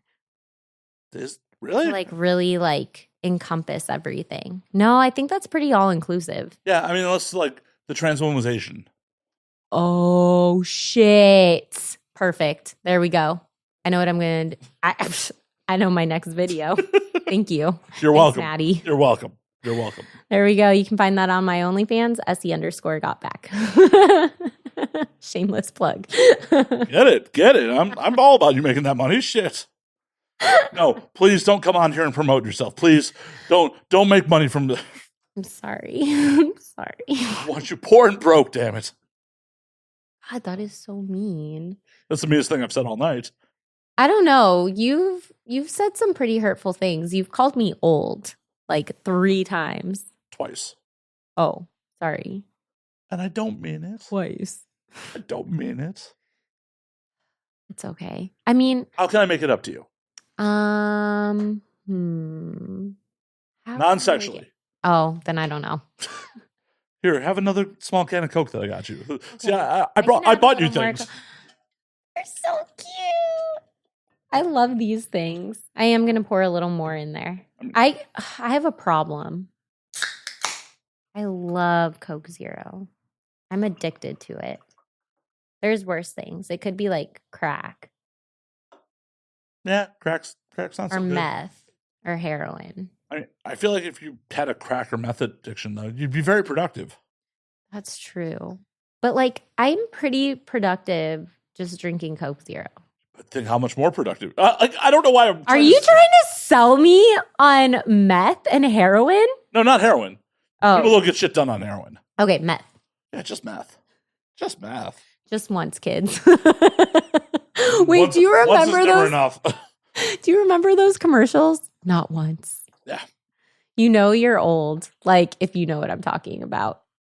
Those were. I legitimately am old, so yes. Yeah, those commercials. Those used to scare the fucking shit out of me. They'd like show like someone like partying or whatever, having fun, and then like they try like meth just once, and then it shows them like all like dead on the road. Yeah, the propaganda was fucking bad. It was. Did you ever have to do like DARE? Oh yeah. I was born in the 80s. Oh yes, I had to do DARE. I was at the very tail end of it. I think DARE ended or like really stopped when I was in elementary school. Well, they stopped doing DARE because it was getting people to do drugs because they're like, that sounds awesome. They're like making it sound fun. Like, oh shit, LSD sounds like a good time. It is. See, yet another reason to like that California is awesome. I have mushroom delivery. Dude, God, you are selling me on California. I'm all about mushrooms. I'm a strong believer in natural just remedies, and I'm like such a hippie at heart. And so like marijuana, yes. Mushrooms, yes. Yes, please. Like it's amazing. It's amazing what it can do for people. Mushrooms and liquor are my jam. Like liquor, it's really bad for you as I'm drinking it. Is it though? No. Human society would not be where it is if it wasn't for alcohol. Like, alcohol is prevalent almost everywhere in the world. That's so true. It's like what brings people together. Right. Food and liquor. Exactly. It's a social thing. It's social lubricant, because you look at the people that are like a little socially awkward. You get a couple drinks in them and they're like, yeah, exactly. Are you socially awkward? I don't know. You've been here for an hour. You tell me. No, I don't think you are. I have been, though. But here's the thing. That's what I'm wondering. I'm like, kind of like how I was saying, I'm really good at faking it till I make it. Like, are you good at faking it till you make it? Oh, I made it. I made it. You're like, I'm not awkward. I got it. No, I was definitely awkward at times. And now, yeah? Now I'm just an old man who doesn't give a fuck. See, it's a great thing to reach that level. Like, I have definitely gotten to that point in my life where I've stopped caring as much. You should. Yeah, it's beautiful. The majority of people are morons. Yeah. And why would you be bothered by the opinions of fucking morons? Right. I mean, I'm a moron sometimes. So Well, I mean, we all are. That's part of the human existence. But if you feel that you're of average intelligence, that is fucking 50% of people that are dumber than you. yeah, I've been learning that a lot lately. Well, yeah, you have Right. comment sections. Yeah. But these people are actually, they're actually that dumb. Yeah. That's what's so mind blowing is like, I thought that was like fake news. No, they're like really that stupid. Yeah. For like all these years, like I thought that I was like the dumb one. And With your master's degree. right. Well, okay. So you only know what you know, right? So For like sure. I was always like surrounded by other people who have their master's degree or PhD, blah, blah, blah, whatever. A lot of them are dumbasses too. But like I'm talking about like people that, because like my biggest pet peeve is like incorrect grammar or punctuation. Well, it was nice knowing you. Oh no, are you one of them? I'm mildly dyslexic, so I'm bad at times. Okay, but like you have an excuse. You're not just. I'm just saying that. I'm just lying, maybe. I'm just lying. Just, I'm pretending I'm crippled. So like I just I don't have my. I was gonna say like some of the messages I like.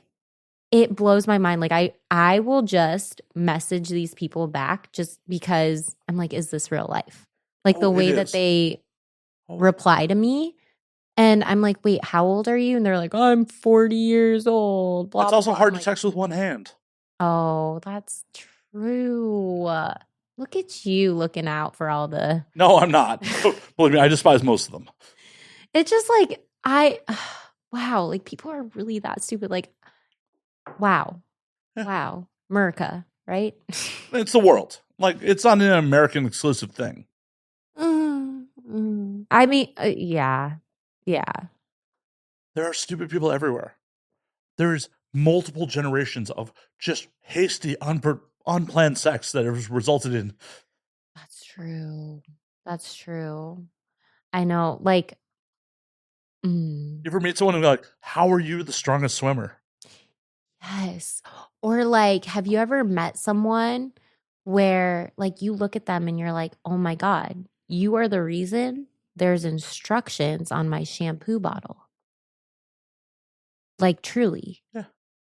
Yeah, that's, oh God. It's depressing. And it's really more depressing when they're hot. And I'm like, I'd still have sex with them. Oh my gosh, right? Yeah. I do have to say, the reason I'm such a nice person and I have a personality is because I was not always this hot. Well, I age like fine wine. I mean, that's a benefit. Like, yeah. Honestly, nothing is worse in this world than someone who's been hot their whole life and have just had nothing but pretty privilege and hasn't had to develop a personality. Yeah, it's the absolute worst. Like, oh, I got bullied the fuck out of growing up. What? Like, oh, I was like a chubby kid. I was not a cute kid. Like, oh my gosh. Up until I'd say like 24, I was not the best looking person. Like if you saw pictures of me. Oh, I'm going to ask for them off air. Okay. I will show you. Yeah, I will show I you. don't need you to show them to camera. We Yeah. need people to still masturbate to you. Yeah, exactly. Oh my God. That would totally like ruin my. Oh, no. It might make you obtainable in their eyes. That's true too. I mean, my manager has seen some pictures, not even the worst of the worst, but See, what's the worst then? I don't even know that I own them. Oh, that's a bummer. Like, we don't have a professional. Well, I guess we do technically have professional relationships, but like, I'm not managing your career. I'm just curious. I'll just put it this way. God felt bad enough for me and my looks that like at least I didn't have acne growing up, but everything else, I had it. So like I got by. Bummer. No, I couldn't have herpes because like no one wanted to even ask me out on a date. So like, Did you go to prom by yourself? Fuck you, yes. Oh. No, okay, actually, wait. So my junior year, I didn't go to the actual dance because I didn't get asked, but I went to like we had like this big like after prom thing. So I went with like my group of girlfriends. And then my senior year, I got asked for my first ever time to a dance. And if you could see this kid, oh God. At least I got asked. That's all I'm going to say. At least I finally got asked to a dance, okay? But did you bang him afterwards? No, I made out with him, which was one of my first makeouts. Aw. Yeah. Aww. One of them. Like, okay, I shouldn't say I was not very experienced. Well, yeah, I'm like I lied. I was like that kid that like lied about like having my first kiss, lied about giving my first blowjob and all that shit. Like I didn't even know what a blowjob was when I told my friends that I gave a blowjob. Like at that point, I literally thought it was like blowing on a dick. Like I had to like Google it. At least you had those resources. When I was growing up, we didn't have those resources. Yeah. Oh God. So how did you figure it all out? Well, I've never given a blowjob, so I didn't have to figure it out. It just happened one day. I'm like, that's pretty rad. Yeah. The first time I had sex, I thought I got pregnant and he didn't even like go all the way in. Like, oh, that's a whole other thing. God, I grew up so fucking sheltered. It's so sad. It's so sad. Like, I think about it now and I'm like, I literally thought that if I just like looked at a penis, I would get pregnant. There's such a Hispanic joke right there. Right. I know, we were just talking. I mean, if you're Latina, that's basically how it works. Yeah. For most. For me, it didn't, thank God. But I was thinking about it, I'm like, oh yeah, no, I've definitely had sex with some Latinas. I'm like, how did I not get anyone pregnant? Shit. How did you not? Well, that you know of. No one's come for money. Oh my God. And thankfully, as of 2022, no one can. So. Wait, what? I got a vasectomy. Oh, congratulations. Oh my God. Filmed it for YouTube and everything. Yes. So if anyone's like, oh, you knocked me up, like, here's the No, link. I didn't. Here's the link. Here's the proof, bitch. Right. I don't even have to like fucking, be like, oh, no. It's on the internet. On the fucking internet. You're like, no babies for me. Definitely not. No, yeah. I grew up super, super sheltered. Like thinking about it now, it's funny. It's endearing. But I remember the day after I had sex like he went in for like maybe like a second and I was like, ah, and then like I counted that, as my first time. And the next day I was like, I told my girlfriends, I was like, I think I'm pregnant. Like I need to go get Plan B. So we went to the next day because apparently that quickly. We went to Planned Parenthood and I got Plan B. I mean, you did know. I mean, you were carrying the Messiah. That's how you knew. And then you just aborted the Messiah. Wait, speaking of the Messiah, I actually did lose my virginity in a church. To a guy named Jesus? No, Jorge. Close. Oh, I get it now. He was another Latino. Of course you thought you were pregnant. He was. Of course course you found your purpose. Oh my God, if you're watching this, what's up? Subscribe, dude. Subscribe. Actually, I don't even think that's how much I've changed. Oh, like literally, there was a guy who I went to high school with, and we were messaging. Like this happened like a few weeks ago. He came up on my like recommended that I should follow, which whatever. So I was like, oh my God, I know this guy from high school. And so I messaged him and I was like, hey, what's up? Did not even like recognize who I was. And he was like, who the fuck is this bitch? And I was like, oh, you don't remember? Like we went to high school and college together. And he was like, what the fuck? Yeah. Did you have a crush on him? Did I have at one point I think I did. Yeah, at one point I did. He was one of those guys that like everyone had a crush on. But yeah, and look at me now. He was like, oh wow, you've changed a lot. Look what you're doing. They would have never guessed. No. Eh.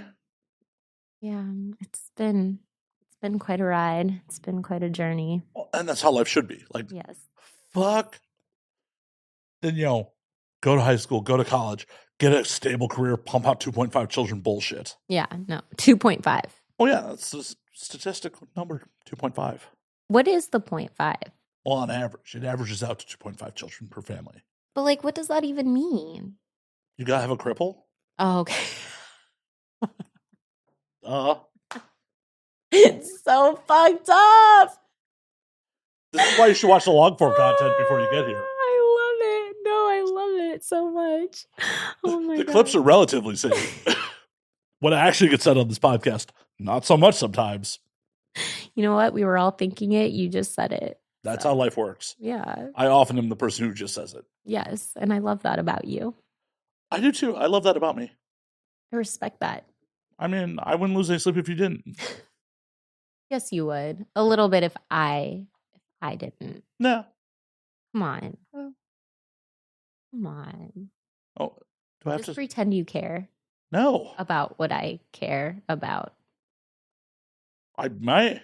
Just not in this particular moment. I just really want you to want me, Maddie. It's nice to want things. Super nice. It's like the more I have this thing, like when people don't want me or like don't like want my attention, I just like. I want your attention. We're literally doing a podcast. I guess that's true. I literally invited you to my home to hang out with me for hours and drink with me. I want your fucking attention. Jesus. But not enough. How much more do you want? Like, do you want me to go fire up a fucking bat signal and be like, I want Essie's attention. Dear Hollywood, I want Essie's attention right now. Why does this sound like every relationship I've had? Well, now I'm just not special. Jeez. I want to feel special. How about my fucking wants? I want to fucking feel special. Oh, you're just like every other dude who's ever been in my life. Don't turn this around on me. I just did. I just did. You're really good at that. I may have done this once or twice. I'm sure there's a lot of other women that come on here that have the same, like, what is attachment style as me? What is it called? Like, it's like where it's like, I don't want your attention, but I want it. Come back. Yeah, it's happened once or twice. Yeah. I'm sure it's like a it happens with porn stars. It happens. Takes a certain type of personality. And I've learned a certain, I'm going to be that bitch because I know, tell me how many times you've been asked this. What's your sign? I'm an Aquarius. Oh my God, of course you are. There's always an Aquarius. Listen, Linda, this is what I have found. I swear to you, 90% of people in this industry have Aquarius somewhere in their birth chart. And I bet you've heard that before. I am not, actually. I've often heard that people are never surprised when I'm an Aquarius. So I'm a Virgo, but I'm an Aquarius sun or moon. Oh my God. I'm a Virgo sun. I'm an Aquarius moon and a Libra rising. But the Aquarius is really important. I think so. Yeah. You're like, I don't give a fuck. Oh, no, I have to. I date in LA. Yeah, that's yeah. People are like super into like the spirituality aspect, which like I'm all about, but it's like really prevalent here. Like people are like super into like, which I love, like, because I'm all about like crystals and like smudging my house and all that BS. See, you belong here. I do. God, this podcast is really bad for me. Is it? It is. It's really good. It's going to help your career. It's making me really want to move here. You should. That's bad. Why is that bad? Bad. Because my life is in Tampa. Your life is wherever you take it. Oh my God. Okay, Matt. Don't do this to me. Okay, I'll stop. My dogs love Tampa. Your dogs are dogs. They will love you wherever they are. But what about my friends? If they really love you, they'll visit. God, that's an expensive flight. Is it? It depends. It depends on like when you get. LAX is a major hub for the whole United States. It's not that expensive to get here.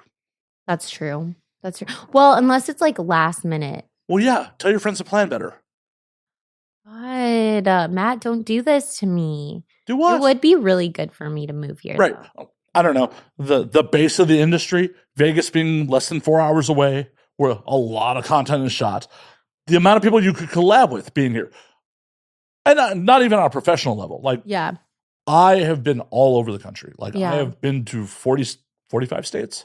Mm-hmm. Like, there is nowhere else in the States I would rather live than here. But, okay, so I, like, think about it even, again, like, as far as, like, owning a house, like, and what I'd be able to afford here. Like, I own my house is paid off in Tampa. It's, like, a new build. Like, it's beautiful. Guess what? Airbnb that motherfucker and, get some passive income. Yeah, I guess so. Like, you could rent that motherfucker out, and you don't have to sell it. You could just make the passive income. That's true. So, basically what you're saying is I can move in with you. I mean, that might be a little awkward. But why? Because, like, you're going to be trying to bang my guests. Or you. I feel like you're going to more be trying to bang my guests. They'll bang you on camera. I won't. There's much more profit in banging my guests. I mean, yeah, but like, why is that awkward if you get to watch? Because I'm bored. Why are you bored by that? Because I've worked on sets for years. But it's me. Pay attention. Love me. Just love me. Literally, I have been on sets for so many, like, beautiful people bang in front of me, and it's just like, cool. I know. I feel that, though. It's kind of like how naked people just don't even faze me anymore. Like, I change in front of, like, strangers. Yeah. Like, I don't give a fuck. I'm like, oh, want to see my titties? Cool. None of that bothers me. Pussy. Like, nice. Yeah. None of that, like, phases me out. You can whip your tits out right now and be like, cool. Should I? I mean, you can. I'll edit it out for the YouTube version. The Patreon version. Well, okay, hold on. Real quick, though. Can I tell you why I'm getting my boob job? Sure. Okay, so they're going to be bigger. Okay. But also, I call this my winky face boobs. And let me explain why. I got my first boob job about 2 years ago, and I had to get a lift on this side. And this one now has a stretched areola. So it looks like my eyes going like my boobies are winking, which is like kind of endearing. And I'm going to be really sad when the surgeon fixes my areola to be. Just make the other one bigger. I don't know if I want to do that. But like, you see what I'm saying? It's like winking. It's like, hey, wink. Yeah. So that's the story of my winking boobies. And that's Patreon only content. Yeah. What's up, Patreon?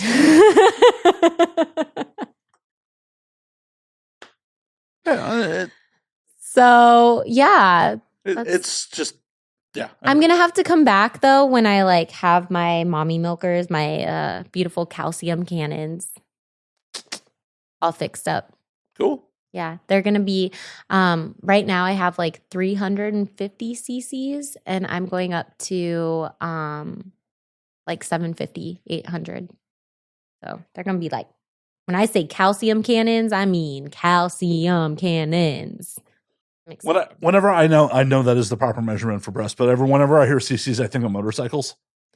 Oh, see, I don't know much about motorcycles. So what does CCs mean for motorcycles? Like it's a more powerful bike if based on the CCs. Like, oh, well, same for titties too. It's more powerful. It's true. You can get men to do more things the bigger they are. Also true. I know. That's why I'm getting them bigger. You just want men to do more things for you? Absolutely. Like I'm a true feminist where I believe I can do everything on my own, but also I don't want to. I mean, work smarter, not harder. Exactly. I'm like, if I can get a man to buy me stuff, take care of me, yeah, I'm okay with it. Oh yeah, no, like I do not understand dudes that hate on pretty privilege. Like no. Like, no. It has taken me 31 years to get to this point where I can use pretty girl privilege. Like I said, I haven't always been here, so I'm going to take full on advantage of it. Well, you should. And like, no one should knock you for that because like, yeah, no one knocks the smart people for using their intelligence. Like, right? Why would you fucking, knock someone for using what the advantages they're given? Exactly. Do you like watching Survivor? I do not. God, I'm such a nerd. I fucking love Survivor. Like I nerd out on that shit so bad. I was just gonna like compare it. There's one season where they do like beauty versus brains, and it's like why like it was just like it's such a cool social experiment. But like it really tapped into that. Like why not use 100% what you were given? 100%. And why is it okay for someone to get away with using brains, but not get away with like their looks? Like, it's dumb. I will admit that one toxic trait of me is on my end is when someone tries to pull pretty privilege on me, I tend to get shitty about it. Ooh, do you? Okay, wait, explain that. Okay, so like I was at a party with some other performers, and like after the party, one of the girls who was supposed to come do the show, like in the very immediate future after the party, is like, "I miss you," and I'm just like, "That's manipulative, and that's bullshit." Like you have like just soured me on you as a person, like trying to pull that shit. Yeah, okay, because you knew that she was just like trying to manipulate you. Like I don't know if she really was intentionally trying to do it or not, but that's just how it came across. Like I just met you tonight. You miss me? You had. Oh. Yes. I've tried to pull that shit before. Yeah, and like, I'm not the guy. I'm not the fucking guy. And then, like, I'm going to read right through that. Well, and then like, the podcast ended up not happening because she double booked herself for a photo shoot. Like, and it was just like, oh, can I? I'm like, no. Because I try to be chill about things. I'm like, sure, we could push it back a little bit at first. But then it was just like, oh, there's not even a sorry for wasting my time on this. Oh, see, and I think there's definitely a line. And that's the line. Like, you can have like, okay, let's say like you can have your smarts privilege or your pretty girl privilege, whatever. But you still need to respect the people around you. But that's I look at it as it's probably a learned habit. Like, oh, this dude was flirting with me. We kind of hit it off. Mm-hmm. I can get away with this. Yeah. And I'm like, no, you really can't. Yeah. You taught her. You showed her. Oh, I'm sure she didn't learn shit. How long ago was this? Oh, less than a month ago. Oh, fuck. This was like recent. Oh, yeah. Damn. Yeah, this is if people really pay attention to social media, this is why I've gone back to my policy of not promoting shows before people are actually on. Oh. I promoted her being on, and then the show didn't end up happening because she pulled that bullshit. That fucking sucks. I'm so sorry. It is what it is. Like, and that goes back to like what I was saying, me bringing it back to myself. Oh no. But like about how I never want anything to like change who I am. Like I know that's something I would never do. Well, good on you. And like I want to make sure that it stays that way. Well, and like, I don't actually harbor any ill will towards this person. No, and I get that. Well, but there are plenty of other people that would. Yeah. No. I understand, like, your life and your life experiences have taught you that this is acceptable behavior that you've gotten away with multiple times. Mm-hmm. Just not with me. Yeah. Hey, that's what we call self-respect. I have too much of it at times. I don't think there's such thing as like too much self-respect. Oh, no. There definitely is. You can definitely put up walls and barriers because you see something as like, oh, this was disrespectful to me, versus like taking a step back and being like, oh, no, this didn't have shit to do with me. Okay, I feel that. I think I make a lot of things about me that aren't about me. I know. I just did it now. You did now. I've noticed it the whole night. Like, whoa! Deeply upset that I'm not just like, oh my God, I want you so bad. I get it. It's because you have so many hot women here all the time, just like wanting your attention. Yeah, that's not it. That's not. You're just not feeding it to me. Well, yeah, like that just seems like it would be disastrous. I don't even know what would happen. I feel like, but I'm kind of like a cat, you know? I'm like, oh, pay attention to me. But then the minute you like give it all to me, I'm like, oh, get the fuck away. I sense that too. Piss. And then you come back an hour later, like, are you not feeding me? What do you mean you're not feeding me? That's my toxic trait. It's my red flag. I'm like a cat. Fuck. That's a giant red flag. It is. I hate cats, but I think the reason I hate them so much is because they're like me, or I'm like them, whatever. Tomato. You see the similarities, you're just like, yeah, too close to home. Yeah. So they say that like normally your pet peeves are your pet peeves because it's something that you hate about yourself, or not hate, but dislike about yourself. So like if you really hate the fact that people, I'm trying to like give an example. I have a lot of pet peeves, so. Okay. But it's something that's like deep rooted in yourself too. What are some of yours? Like, so for me, oh God, like poor communication, but I know I'm not always the best communicator. And I'll admit that. Like, I hate when people can't communicate their feelings with me, but I will be the first to tell you I make a better therapist than I do a client because, like, am I good at expressing my feelings? Fuck no. No, I'm not. But it bugs the fuck out of me if my partner or, like, a friend can't do that for me. I mean, I have a very similar red flag. Like, oh, yeah. Okay, let's hear it. Well, no. Just like, I get real out of shape about people not being able to communicate well. Yeah. I can very much examine like, oh, there's been a lot of times romantically where shit has gone sideways because I just fucking broke down and didn't say shit. Yeah. You like internalize it? Well, I internalize it like, oh yeah, I internalize it, or like I just overanalyze the situation and like. Yes, I feel that. Yeah, like I definitely had an ex where it's just like, oh, this is real bad, but like I know because of her trauma, like she doesn't communicate well, so I'm just don't know even how to broach this, and like it just internalized. It was fucking horrible, fucking horrible. It was just a cycle. Yeah. Oh, cycle. Yeah. Oh. Yeah. What's your biggest red flag? Oh, there's a lot.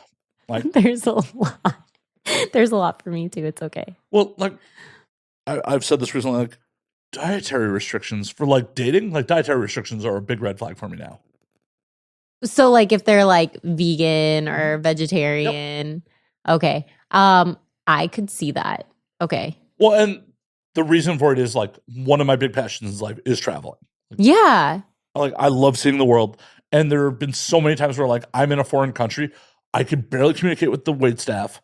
Like I'm pointing at things on a menu. I don't even really fully know what I'm eating. And I can't, it would just be such a bad scene to be like, oh, this may be toxic to you, or you just don't eat this, or like, how are we going to experience this shit together if we can't be on the same wavelength on the adventure? Okay, hypothetical question. Okay. Let's say this person just doesn't like seafood, but would be willing to eat it if they were traveling. Sure. Okay. Because I don't like seafood. See how I'm making it about myself? Are you coming to Cuba with me then? I mean, maybe. No, I have to get my winky face. I mean, you can fix it a week later. Literally a week. No, he's booked. I am going to one of the best plastic surgeons for boobies in Florida. Oh, but it's in Florida. You could go to Beverly Hills and... I know, but this guy, he invented, it's called the internal bra. And so basically what it does, it's like a bra internally that keeps them perky. It's a big deal. But life adventures could be so much more. Oh my God, Maddie. What? I'm just saying. The invite is open. Is it really though, or are you just saying that? No, I don't do that. That is one thing I don't do. Okay, I'm holding you to it. If I change my mind, I'm going to Cuba. Your current tits are more than welcome in Cuba. What about if you make another trip to Cuba, I could probably swing it. But I don't know. 2 months. I don't know if I'm going to do another one. You don't think you would go back a third time? I might, not a charm. but it's also one of those things where I like to go somewhere new. Okay. Besides Japan, I've never been anywhere twice. You've been to Japan twice. I've been to Japan 3 times. Oh, wow. See, I've never... Sorry, audience. No, I've never, until recently, had the desire to really go to Asia. You're fucking up. I know. Okay, what is it? I swear to God, you are now, in the last week, the 4th person to bring up Japan. I'm not even... Way to make me feel special. Well, no, maybe it's a sign. Maybe I need to go to Japan. No, just didn't even acknowledge that. I felt, diminished by that comment. Just but maybe it's a sign. Maybe it's part of my life, Matt. No, I don't give a fuck how you feel about this. Maybe it's a sign that we need to go together. You better put on your drinking shoes because... Put on my drinking shoes? Oh, yeah. No. Tokyo is a hard drinking town. Yeah? Oh, yeah. They go hard? Oh, yeah. With sake? Whiskey, sake, beer, that is a drinking town. Damn. I would have never... Bars don't close till 5 a.m. Fuck. Yeah. And the Japanese go hard. They do. There is... I've talked about this on here before, but legitimately, there is a coffee table book that this street photographer took of passed out businessmen around the streets of Tokyo. What? Yeah, because it's very commonplace for people to drink themselves and be unconscious on the streets. I would have never guessed that. They are a very work hard, play hard culture. Damn. That is the last country I would think let's fucking rage. You would be wrong. What? You would be fucking wrong. Japan. Maybe I need to add that onto my bucket list. Oh no. Tokyo is a magical, weird place. When is what time of the year is it where they have those beautiful the blossoms? Oh, Sakura season. That's actually happening right now. Okay, so what is it? April? Early April. So I'll need to go around April because I do want to see the blossoms. This time 8 years ago, I was there. 8 years ago. Mm-hmm. Okay, for your first time. Second. Oh shit. Yeah. Okay. And we booked directly after Sakura season officially ended, but it was still cherry blossoms fucking everywhere. Yeah, that's what they're called, cherry blossoms. Yeah. Okay. Yeah, because we were flights are super cheap, and it's housing's insanely expensive during Sakura season. So we went a week after the season officially ended, and they were still everywhere. So, question: when you say insanely expensive, is it insanely expensive, in for us, or just in at the time? Yes. Okay. At the time, the yen, 100 yen was about 100 yen to the dollar, so it was about 1-to-1 with USD. Okay. And Tokyo very much felt like LA pricing. Really? Oh, yeah. Is it still like that? So, no, the yen's really depressed right now. Shit's on sale. Like, I was there in 22, and it was like, oh, it's 140 yen to the dollar, so it's like 40% off everything. Oh shit! Like, I went out for sushi and like went out for conveyor belt sushi and fucking ate a ton. Like, Yeah, 20 plates. Like, I was just picking out. that's what I love about Mexico. Not gonna lie, like you can like eat like a king there on $1. 20 fucking plates, drinks, and it was like 35 US. I will show you pictures of these rolls. Like, they're no joke. See, I feel like because again, like I don't love seafood, but I feel like if I were in a place like Japan or whatever, Oh, you gotta like, eat sushi in Japan. You yeah, have to. I would. I feel like I would at least like try it to You have say that I've had it. Because like seafood here, I don't know. Also, again, like I'm originally like I lived in Ohio and then Colorado. Not really seafood. Okay, we'll get you some Rocky Mountain oysters. Oysters are gross. Oh, you don't know what Rocky Mountain oysters are, do you? Wait, Rocky Mountain oysters. Rocky Mountain oysters? Mm-hmm. They're oysters from the Rocky They Mountains. are not oysters. They're deep fried bull testicles. Oh my god! No, no. They're delicious. I've had them. I had them in Colorado. Wait, hold on. I think I actually knew that now that I'm thinking about it. I had them at the Buckhorn Exchange in Denver. Fucking delicious. Ew. Wait a minute, you have testicles in your mouth all the time. Yeah, but not like bull testicles. They're like human That makes male it better? testicles. Yeah, I love playing with balls. Why would you not want these in your mouth? Well, okay, so there's a difference between like playing with them in my mouth and eating them, digesting them. I mean, once they're swallowed, your body will handle the digestion. But like, it's not like, again, it's like the whole like process of like chewing and Yeah, it tastes like deep fried beef. It's delicious. I don't know about that, Maddie. Your mind is playing tricks on you. Like, if I didn't tell you what they were and I just handed you fucking deep fried circles of fucking beef, you'd be like, this is delicious. To be fair, I went to New Orleans for my first time for Mardi Gras. I'm sorry. And yeah, me too. And I had deep fried what was it? Alligator. Oh, that's delicious. It was. So here's the thing. It tasted like chicken, but the fact that like it was alligator made it gross to me. See, that's all in your head. I know it's in my head, but it was like, I was like, and like, I mean, I feel like if no one told me that it was alligator, like I'd probably be like, oh, because it's a little chewier. It is a little chewy. And definitely you want to get it blackened, not deep. I mean, it's good deep fried, but getting it blackened in New Orleans is, Really? yeah. You know what I didn't get to try though? Were the beignets. Oh, you didn't go to Cafe du Monde? No, I didn't have time because we were out so late, and then like the next day, because like You just don't sleep. You just go. yeah, I know. They have coffee. But I wanted to look cute.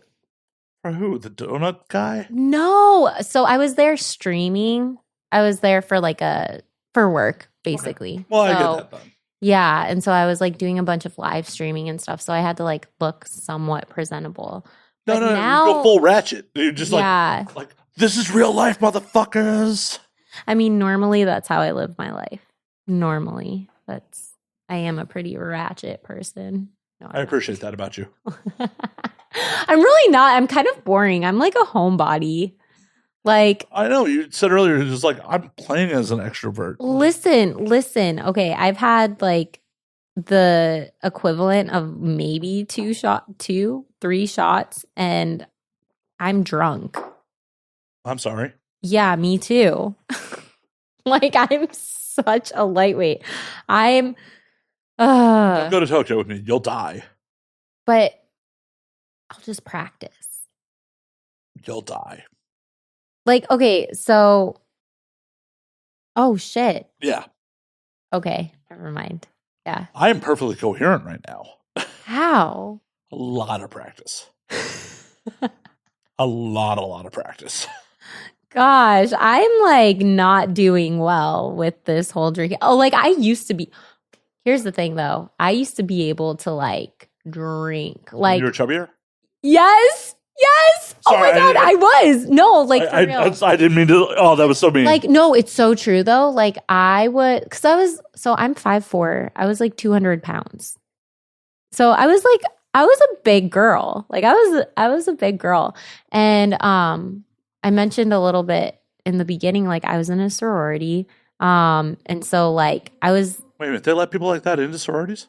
Well, okay, at that point, Sorry, no, I know. No, it's so true. Listen, so like when I got into it, I wasn't that big, but it was like I got the freshman 15, then like the sophomore fucking 60. Like it was bad. But I used to, I don't know if they have it here. Do you know what Burnett's is? Okay, it is cheap ass vodka. Like, I mean, you could get a handle of it for $7 at the liquor store. So that's what we would get. And so like my sorority sisters, like one of my best friends and I, we used to literally get like a handle of cinnamon Burnett's. Oh, gross. Yeah. It basically tasted like Fireball, except if Fireball was vodka. That just sounds slimy going down. Oh, it was so terrible. But we would literally sit in a corner at these frat parties because we thought that if we sat, drank like between the two of us, I'm not even fucking kidding you, we would put a straw, drink the handle, and then stand up really fast because we thought that if we stood up really fast, that it helped us get drunk quicker. I don't know. Oh God, I was a special child. Weren't you in the sciences? Yeah, but not biology, obviously. I don't know. It worked, okay, and it got me laid. A handle of vodka between two people generally results in two people being drunk. Just pro tip out there. So kids, no, but yeah, we used to. Yeah, like I used to, like when I say I used to be able to drink, like I could fucking drink. And now, again, I have like 2-3 shots and I'm like, ooh, ooh, well, you best get practiced if you want to travel with me. I know, Maddie. Okay, so Japan, where else is on our list? Cuba. Oh, we're just having a whole agenda here? Shit. Yes, let's do it. Have you been to Thailand? I have not yet. Oh, I want to go to Thailand. I do too. I really want to see like the sex shows there. You really want to see live sex shows? Yeah. Okay, I've heard that it gets fucking bananas there. By bananas, I mean they literally take bananas out of their pussy. Like, and like fish or something. What is it? Like, I've heard like dead ass, like they have these live sex shows and they just take these like live creatures. It's like a magic show where they just like, instead of those little like ropes, they take out, no, it's like fish. And I don't even know. I don't know. Like, because of work, like the idea of going to a live sex show and paying to see people have sex is just like, meh. But like the shit that they do there, you don't see in LA. Well, yeah, I don't see it in LA, but it's also just like, I would rather have a rad food experience for the same money. Oh, that's true. Okay. When I was in Amsterdam, it's like, oh, live sex show. Like, cool. I see those at work. That's true. But I've heard that the red light district is kind of sad. So I don't know what it's like now because like post-COVID, it's supposed to have changed a bunch. Oh, has it? Yeah, I was there in 2017 and like, it was a good time. Yeah. It was also like kind of sad in the, this is Europe's Vegas and there's a bunch of people who can't handle their party going on. Okay. There's a bunch of dudes just like, woo! And I'm just like, have you never seen a woman before? Like, what the fuck is happening here? Have you never seen tits before? Right. Like, and I freely admit, like, I didn't partake in the red light district. I almost did. Yeah. I zigged where I should have zagged. I saw one girl, like, in the window. I was like, she is hot as shit. I will spend my money here. But let me do a lap first and make sure this is where I want to spend my money. Yeah. I never saw that girl again. Oh no. She was hot as shit, so I'm sure she was just being booked. Oh, probably. By the time I made the lap, I'm sure you missed your shot. I missed my shot of paying for it, yes. Yeah. One of my best friends, she had a threesome with her partner at the red light district. She said it was an interesting experience. Well, so one of my guys like definitely partook, and he said it was very transactional, like, and you know, as it is, like, and I'm not super into that. Like, yeah, on a moral level, I obviously have no problems. Like, there should be no problems for, you know, if this is what two people are agreed upon. There's nothing morally wrong with that. I personally want to be romanced a little. Oh, you have a heart. That's so cute. I don't know. Hold on. What's your love language? That's a good question that I don't know the answer to off the top of my head. Have you never done that before? Like, do you know what like the 5 love languages are? I do. Okay. What do you think it is? Fuck, I'm trying to remember. Because there's acts of service, there's gifts, physical touch, words of affirmation, and what is the other one? Hold on, we got it. Words of affirmation, physical touch, yeah, acts of service, gifts, yes, quality gifts. time. Mm-hmm. So like I'm definitely like, I want to say like quality time. You get 2, right? So you get like, you technically, I mean, sometimes they're tied, but yeah, like usually like your top 2. Yeah, no, I'm definitely like quality times, words of affirmation. Yeah, those are mine. But I also You don't say, do you want someone to pay attention to you? You don't say. No, but like a lot of times too, like you like show love differently than you feel loved. So like I think I show love by like words of affirmation and gifts. So like I'll tell you how much I care about you, or like I'll tell you how appreciative I am, or like I'll buy you something. I've definitely been, you know, words of affirmation and gifts. I've definitely done that. Like, and then, you know, I try to be quality time, but like, I also have had partners in the past where it's just like, oh, our idea of like quality time kind of doesn't match up. And that's why it didn't work in the long term. Yeah. Yeah. I think it's hard, like with relationships. I was just talking about this with some friends the other day, just about how, with like love languages, if you're not compatible with someone, like the chances of making that relationship work, it just no. Like you have to have at least like one similar love language. I wholeheartedly agree. I mean, in an ideal world, like an ideal partner for me is someone who's like totally down to have a night in, like watching movies, just chilling, but it also is like down to board a plane and go somewhere weird. Yeah, that's kind of how I am too, though, and it's not so Jesus, much. Stop hitting on me. Oh my I'm God, so uncomfortable. I can't help it. I told you I was going to get you to love me.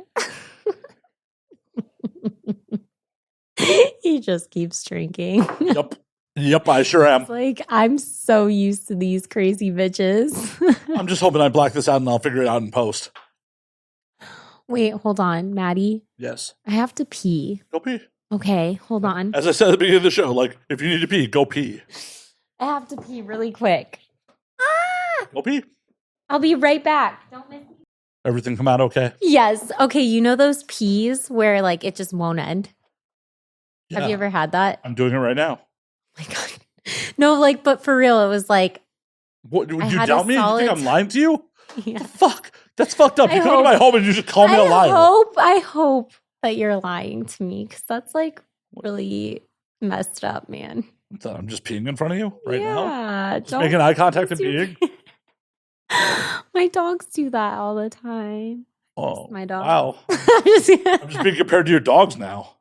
No, but like I'm being serious. You know those, like when you have like that solid stream and like it just won't end, and then like you just got to keep like pushing it. It was one of those.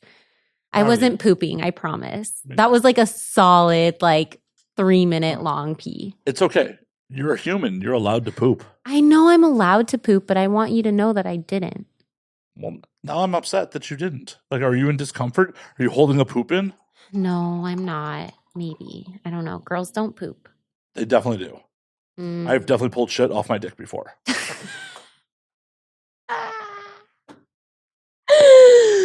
I don't do anal. In real life? In real life. Why not? I have a great ass, I know, but I don't do anal. That doesn't explain why not. I don't know. I don't find enjoyment. Well, that's a good reason not to do it then. In it. But I know that the day that, like, if I work up to, like, I've never had good experiences with it. So you've done it. I've done it, but it hasn't been with, like, prep. Honestly, that's more on the dude for not being cool about it. Right. Absolutely. Like, just I've tried it twice, and both times it was like a surprise. Like it just like slipped. Yeah, it slipped. It never slips. Yeah, I know. So it was not enjoyable. And so like I know that like if you work up to it, like, you know, they have like butt plugs and stuff so that you can. So for me in my personal life, like I love a little butt play. Like I love getting my ass eaten out. So, I love a finger. Yeah. Like put a little finger in there. Yeah. Doodle around. But I don't know. I feel like if I got to that point where I like worked up to it, game over, because Essie got back. Then why aren't you working up to it? Maybe I should. I don't know. Should I? I mean, so you should wait. Hold on. Give me some whiskey. Pour yourself some whiskey. In my experience in this industry, Okay. monetarily, you will make much better money holding out for a while. Yeah. So someone offers you an insane amount for your first anal scene. Right. And that's kind of what I'm waiting for, too. But you probably should be ready for the moment that someone offers the check. So Okay. you should probably do it in real life a bunch. Yeah. And then, are you saying you want to like help me? I'll help pick out butt plugs for you, sure. Guys, he doesn't want to fuck me in the ass. What the fuck? I feel this is just what HR. HR! HR. No, I'm at work right now, goddammit. I have, okay, so here's the thing. I have a set of butt plugs at home, but they're not cute. I refuse to put them in. I want cute ones. Like I want the pink ones that have the little like Like a little heart. Yes. You can just put them in and not look at them. I know, but there's just something about it. Do you only allow cute things inside you? Basically. Then why do you keep trying to fuck me? You are cute. You are drunk. I am drunk. Well, I'm glad I got that confirmation. These are things that would not be happening sober. I would not be calling Maddie cute. No, you are cute. You're like puppy dog cute. She's definitely drunk. Like, aw, Maddie. Like, that's what I mean by puppy dog cute. Drunk. No. Drunk. So butt plugs. Yeah. They don't have to be cute. They just have to serve a purpose. I know.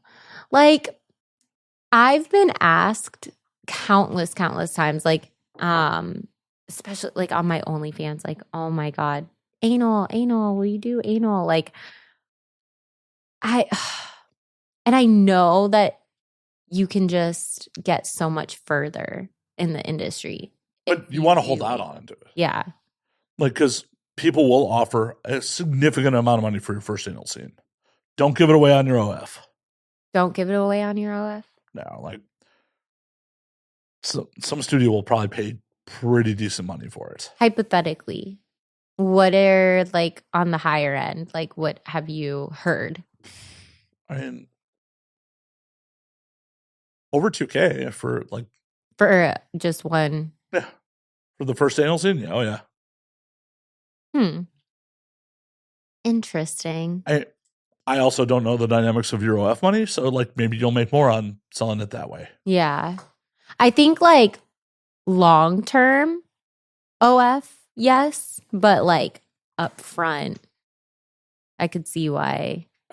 I'm old school. Like, a lot of pricing in my head is based on like when there was no OF. Yeah.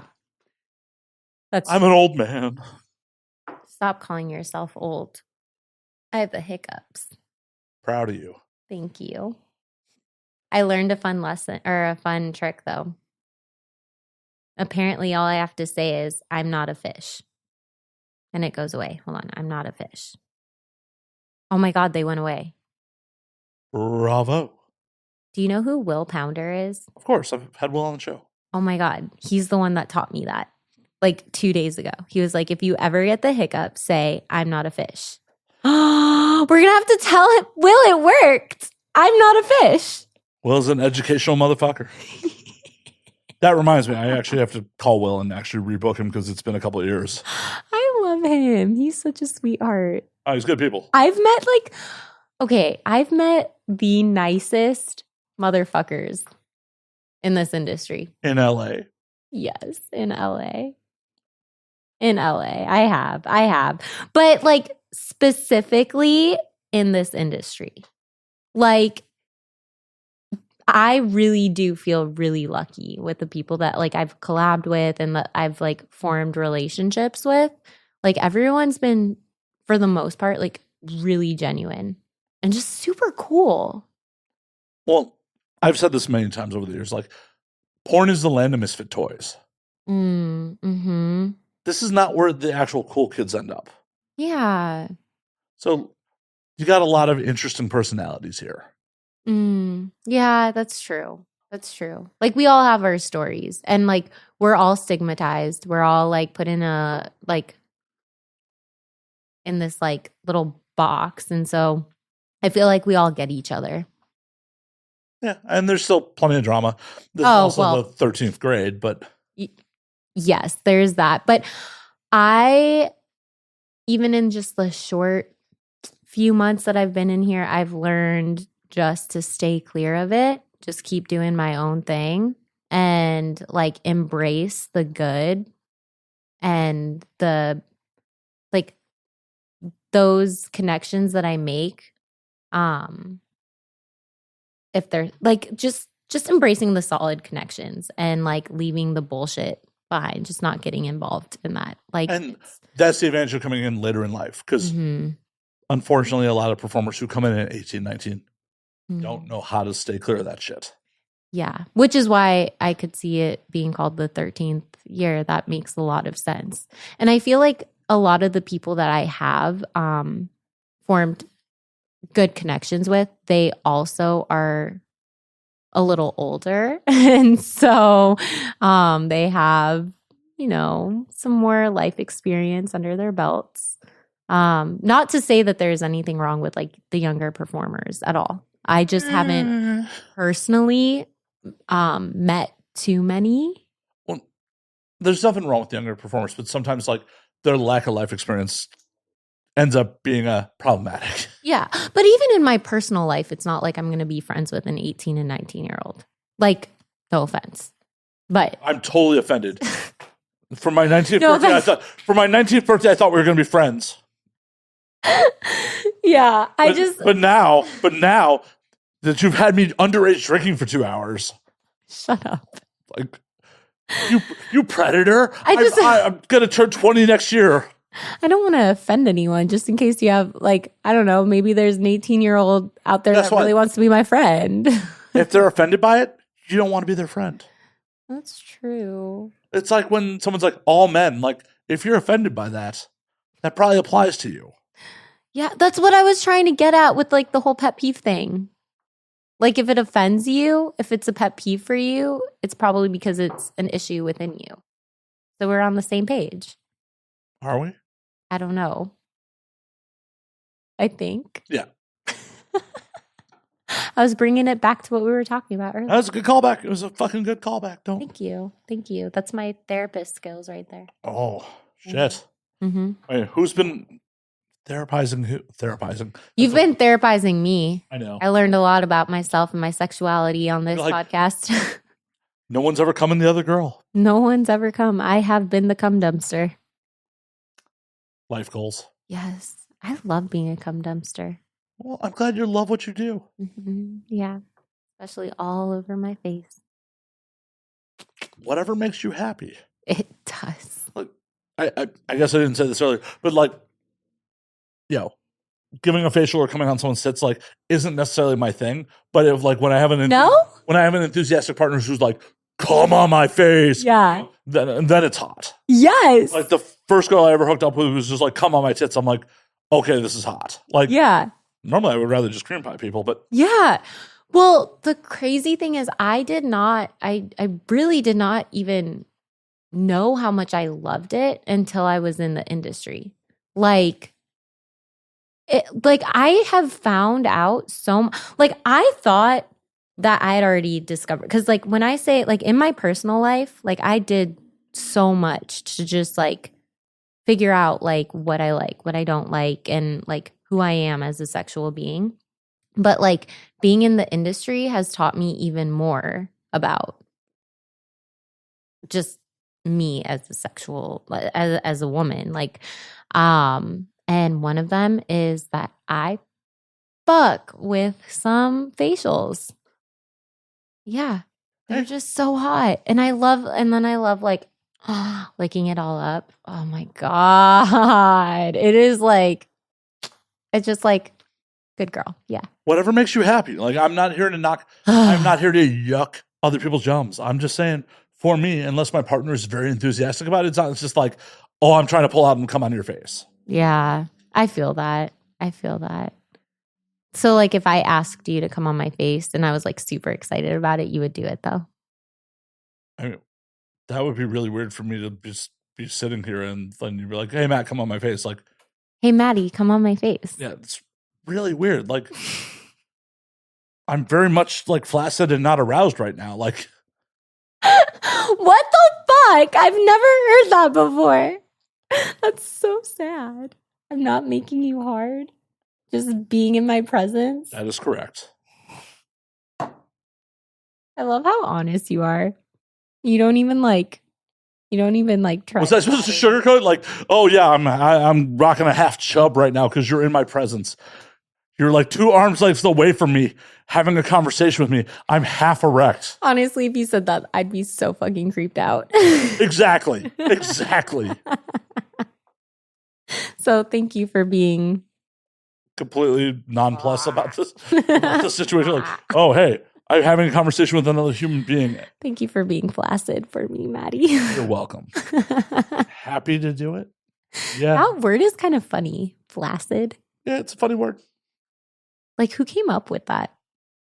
Someone. Flaccid. Like, I'm now have to Google the origin of flaccid. Yes, please. Please do. Can you use that in like another? Is that like a word that you can use in another way? Okay, like, so the origins of it comes from Latin, which flaccus, which means flabby. And then it combines with Latin and French with 2 other words to come to flaccid. Okay. And like what does it, and it just means flabby. Yeah. Okay. That flabby cock. So like can you use it in another like way, or is it strictly for talking about like a penis? Okay, hold on. Like you have a flaccid personality. Wait, I don't know. So flaccid in American English, soft and limp, not firm, flabby. You can have flaccid biceps, lacking force, weak. Oh my God, you're so flaccid, Matt. You really need to go lift some weights for those flaccid arms. Wow. I don't know. This is what I get for not having an erection. Jeez. Calling out my arms. Fuck. I don't know. It was the first thing that came. You have nice arms. I like your tattoos. Nice way to try to reel it back. Trying to reel it back. Just try and... You like my tattoos? That's not what's that subject of the matter. Now you're just trying to change the subject. No, don't leave it here. Don't leave it there. Don't leave it there dangling. Hey, you started Don't leave it there You flaccid. started it. You started it. This is something you started. You're the one who said it. I did not bring up my arms in any way, shape, or form. You're just like, yeah, you got limp For fucking the arms. record, y'all, I'm a very sweet person. I would never diss his looks. She literally did it on camera. Literally is being recorded right now. There's record to the ends of time that you just did. So, tongues. Tongues are a weird thing. She's like, I'm going to try to change the subject really quickly. Anything but being called out on, like, insulting his arms. I don't want to be called out. I'm a nice person, I promise. Actions speak louder than words. Ouch. Oh, Yeah. are you offended by that? Does that apply to you? What is that? There's like there's like a saying. It's like, always believe a person's actions, they never lie, or something like that. 100%. Yeah. 100%. I've found that very quickly too, even in this industry. Oh no, it's very true. Like, because people will say a lot of stuff to like butter you up, but then when it comes down to it, like, just watch how they treat people.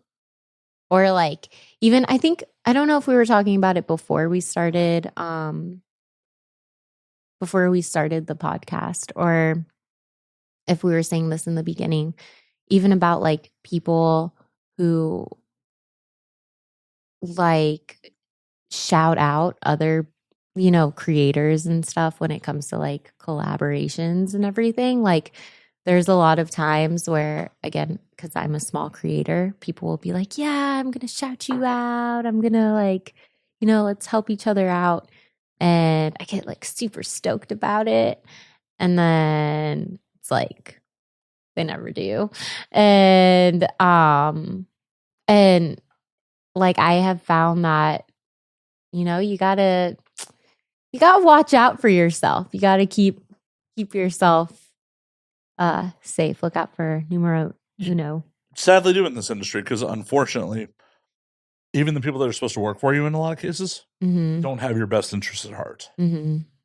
Which is so sad, because like, I'm fundamentally like, I'm not that type of person. And so like one of the biggest things that I've had to learn is you can't expect yourself out of other people. 100%. And a lot of that comes from, because there's such a high turnover rate in this industry historically. Is there? Oh, yeah. The average career still is like under a year. Really? Yeah. Do you think it's because of age, though?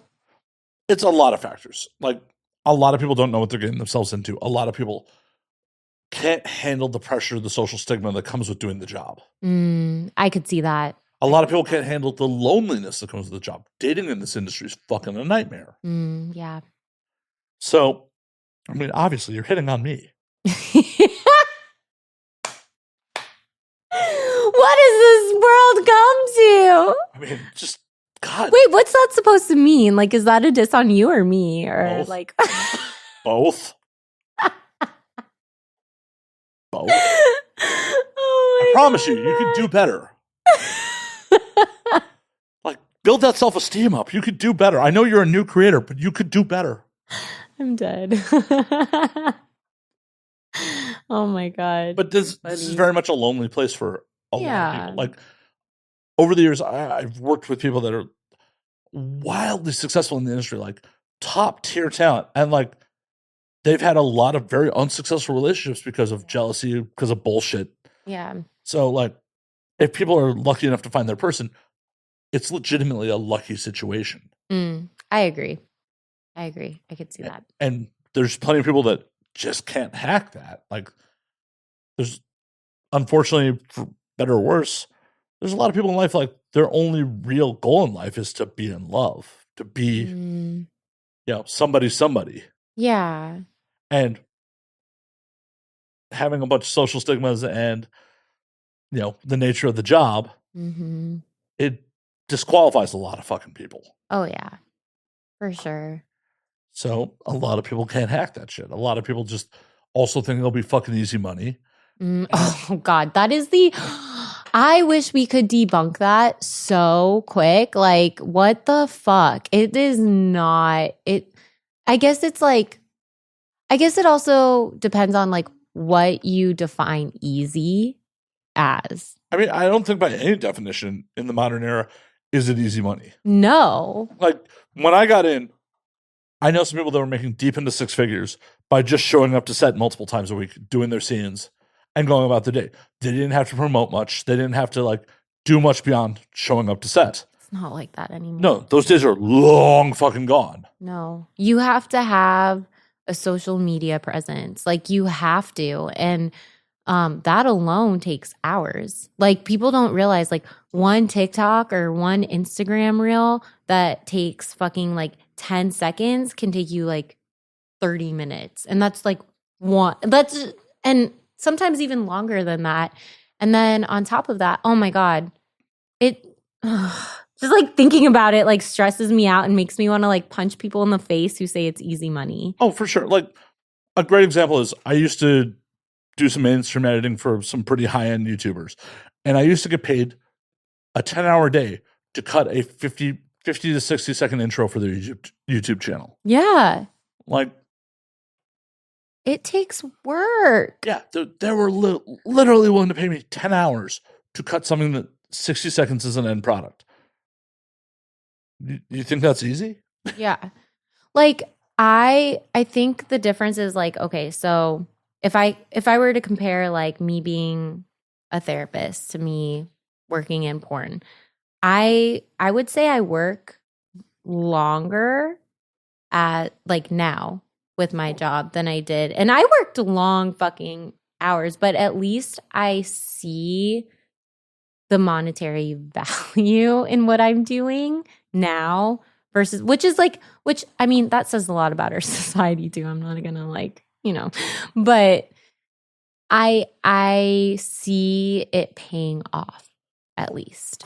Definitely. And also what I do now. As a therapist, when you clocked out, when you were done for the day, you were done for the day, right? Yes and no. More so than now. Oh, yeah. Because I'm never off. That was my point. Like, I'm never off. All these people that talk shit about, like, this is easy. Like, when you clock out of your fucking job, you're done for the day. And unless you're the owner, you don't give a fuck till you clock back in. Yeah. You're the owner of this business. I literally, like, I have my LLC. Like, I am my own business. Like, and so it goes far beyond just like the pro shoots because, again, then I have my OnlyFans, then I have my Instagram, then I have my TikTok. Like, I'm managing all of this and it doesn't end. It doesn't just start at 9 a.m. and end at 5 p.m. No, it's like 24/7. Oh, yeah. And the fans demand that you fucking be responsive to them. And because if not, you lose them. It's easy come, easy go. And that's like the way. And I think about it even because not even just with that, but then like I do, like I've said, like my live streaming on Kick. If I don't stream for a few days, I lose. Like, it's like I'm not a streamer anymore. Oh, yeah. Like, they've moved on to someone else. Yeah.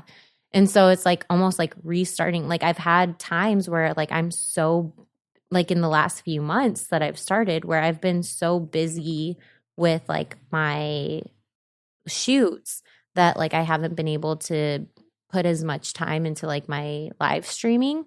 And people just forget who I am. So it's like if I'm gone for 2 weeks, it's like restarting all over again. I painfully know that too. I'm a Twitch streamer, so I get it. I used to be on Twitch. You get banned? Oh, yeah. See, I've never been in a hot tub on stream, so. Okay. How'd you know I was a hot tub streamer? Lucky guess? Well, I did a little research before we did this. Oh, me too. Yeah, one of us is lying. Yes, I used to be a hot tub streamer there. I also did workout streams. That's actually how I got banned.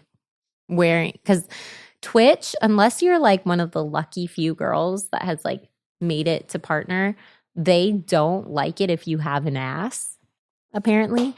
So I actually got permabanned because of wearing Lululemon shorts that were just a little too tight on the treadmill. It was like the angle of the camera. It was kind of bullshit. Actually, by kind of, I mean complete bullshit. Oh, yeah. Well, I mean, that's the problem with all platforms. It's all arbitrary. It is. It is. It depends on like who happens to be watching. And, Right. And who happens to review it. Like, yeah. I get episodes demonetized on YouTube all the time where it's just like, really? oh, yeah. You've been here tonight now. How many things have I said that are demonetization worthy? Nothing, but like also everything. Yeah. And like sometimes shit slips through. Sometimes shit's like, oh, no. Oh, no. It's so stupid. Like, it's just so subjective. Right. And it's like, I need to figure out whose dick to suck on Twitch so I can come back. Not it. Oh, damn it, Matt. Sorry. Okay. Well, can you help me figure out who? Does anyone know? Twitch. Whose dick do I need to suck? So Jeff Bezos, obviously. Oh, easy. Amazon owns Twitch, so. Oh, yeah. Jeff, hi. I'll make it nice and sloppy for you. Will not be flaccid. I'll make sure it's not flaccid. Like Maddie over here. Wow. Just been called out for my limp dick. It's a hard knock life. It's hard. I hate to do it. We're actually going to call last call. You know we've been doing this for over 2 hours already, right? Have we really? Uh-huh. No, we haven't. Almost 2:40, actually. Have we really? Uh-huh. Is that like without the pee? I mean, that is the total runtime, including the pee, but okay. You weren't peeing for 20 minutes. I was peeing for about 10. Not really. Not really. I know. But that was a long stream, like, of pee. Yeah, not kick. Before we get you out of here. Okay. Before we get out. Tell them where they can find you on the things. Yes, on the things. So you can find me basically everywhere at Essie_got_back. Like on Instagram, on OnlyFans. TikTok is just Essie got back. All one word. But my TikTok gets deleted like once every like other week. So it'll probably be something next week. Probably be something by the time this airs. Yeah. So look for it. Yeah. Essie_got back. You can find me there. You can find me on Kick. Yeah. I stream. I just do this shit. I just like bullshit and talk. Maybe you can come on my stream sometime. Happy to do it. Would you really? Yeah. That would be fun. We should do this again. I'm happy to let you get banned off Kick for something I horribly say. Actually, they don't care. Kick is an interesting place. Like, if you're a man, you can get away with saying basically everything. All right. I'm going to put that to the test. You should. Actually, you should start streaming on Kick. I don't have the time of the day.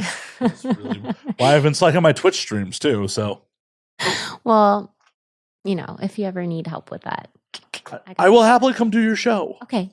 That'd be fun. Yeah. It'll be something. It'll be something.